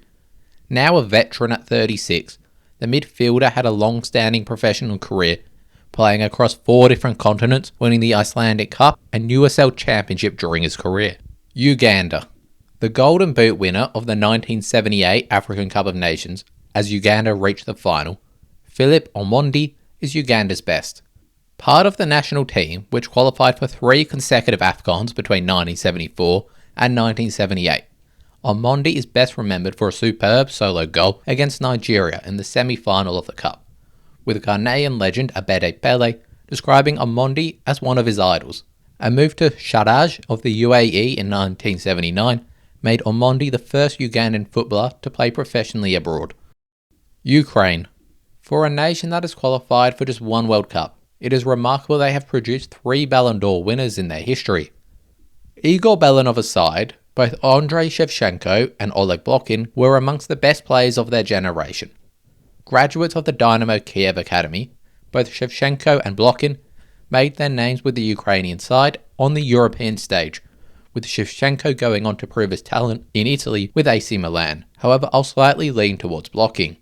A genius all-round forward, Blokhin was the key component of Valery Lobanovsky's side, which won the 1986 Cup Winners' Cup, destroying Atletico Madrid 3-0 in the final. In a year which saw Stout Bucharest win the European Cup, playing quite an attritional style of football, Lobanovsky and Blokhin were lauded for their free-flowing attacking style, with the forward adding the Ballon d'Or to his Cup Winners' Cup medal that same year. A record winner of both the Ukrainian and Soviet Player of the Year, Blokhin was the record appearance maker and scorer for the USSR national team, and competed and scored at both the 1982 and 1986 World Cup. United Arab Emirates. One of the most talented footballers of the past decade to not move to Europe, Omar Abdulrahman is my pick for the UAE. Once dubbed the Arabian Messi and praised vigorously by Xavi during his time in the Middle East, Omar had a trial at Manchester City and was often linked to European clubs at his peak. At 33 and having never made the jump, Abdulrahman will never gain the reputation his talent may have deserved on a global stage. But 4 UAE League titles and a team of the tournament place as the UAE reached the semi-final of the Asian Cup in 2015 secures him a place in the annals of the nation's sporting history. United States of America. A second current player in a row for For the US, I've opted for Christian Pulisic, despite players from the past having greater impacts on the national team. The Pennsylvanian native's performances in the European game and pure talent alone set him apart from the pack. The first American man to win the Champions League, Pulisic has overcome injury issues to establish himself as a key player at AC Milan, and will be hoping to lead the US to a best World Cup finish since 1930 on home soil in 2026. Uruguay. If Croatia were the biggest overachievers of the 21st century, Uruguay were the biggest of the 20th.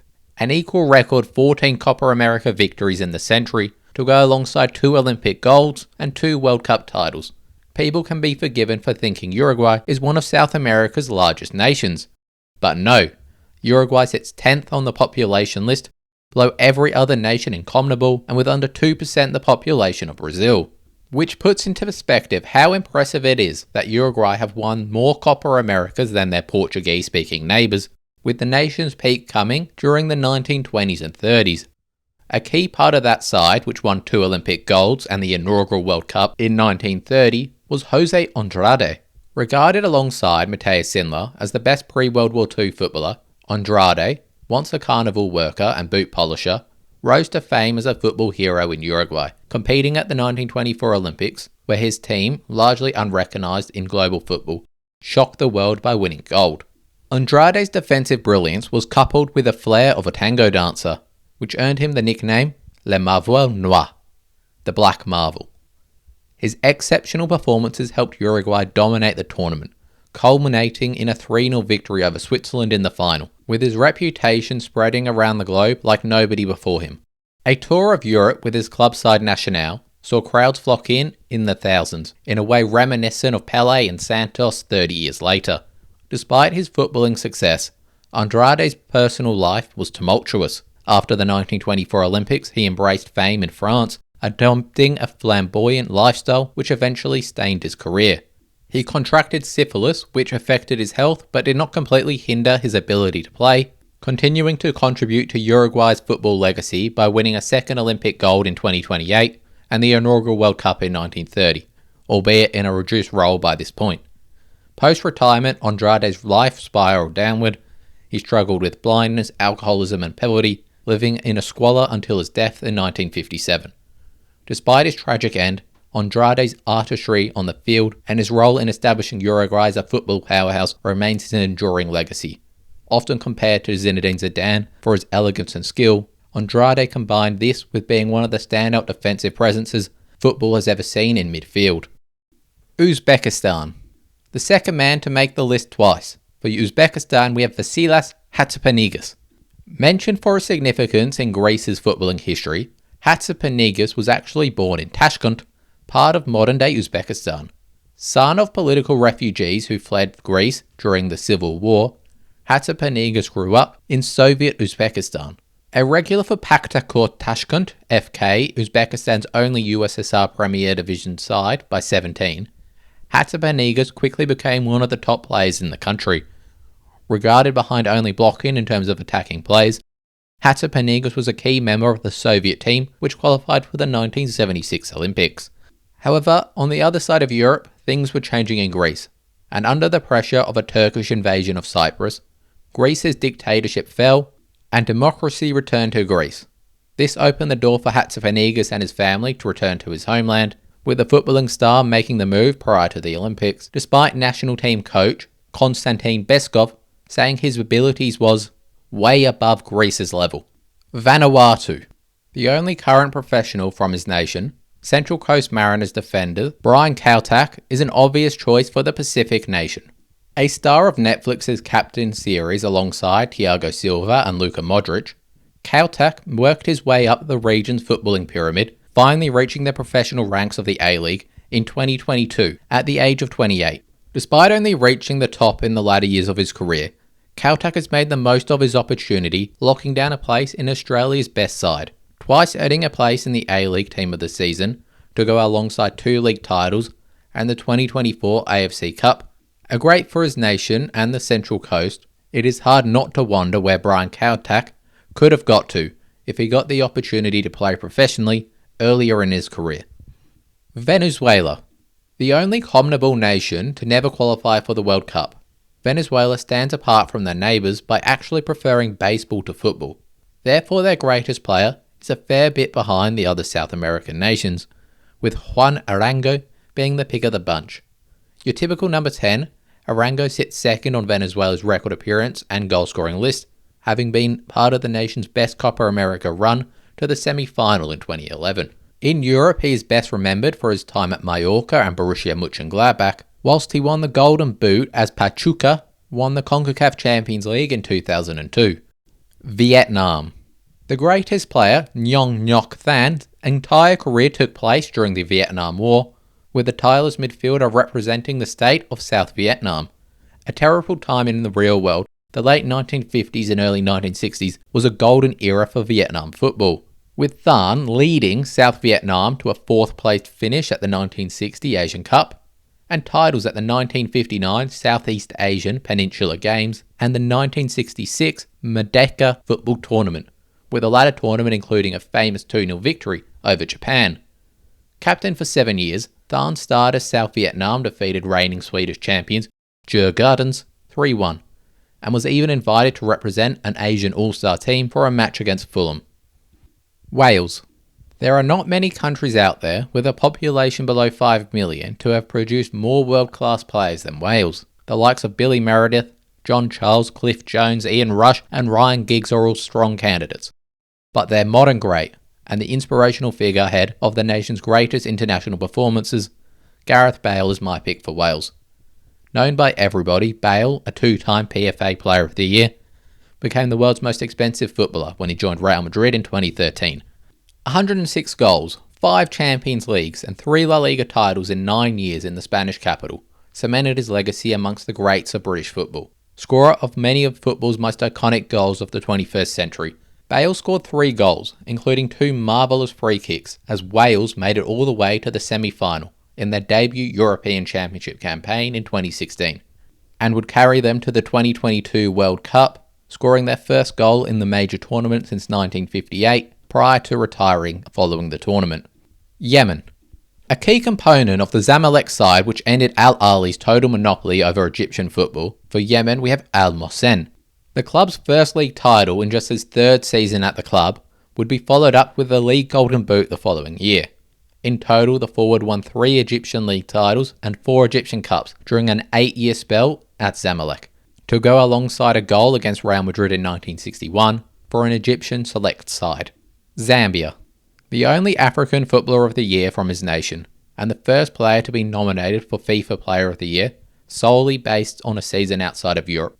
For Zambia we have Kalusha Bwalia, captain of the national team in 1993, when most of his teammates passed away in a tragic plane crash. Bwalia overcame the tragedy to lead a mainly new national team all the way to the final of the 1994 African Cup of Nations, in one of football's most heartwarming comeback stories. 2 years later, he top scored as Zambia reached another semi-final, earning his FIFA Player of the Year nomination off the back of his tournament and impressive season in Mexico for Club America. In Europe, the versatile attacker starred for both Cercle Bruges and PSV, winning a cup and 2 league titles with the latter. Zimbabwe. For Zimbabwe, we have one of the most successful African footballers in English football history in Bruce Grobbelaar.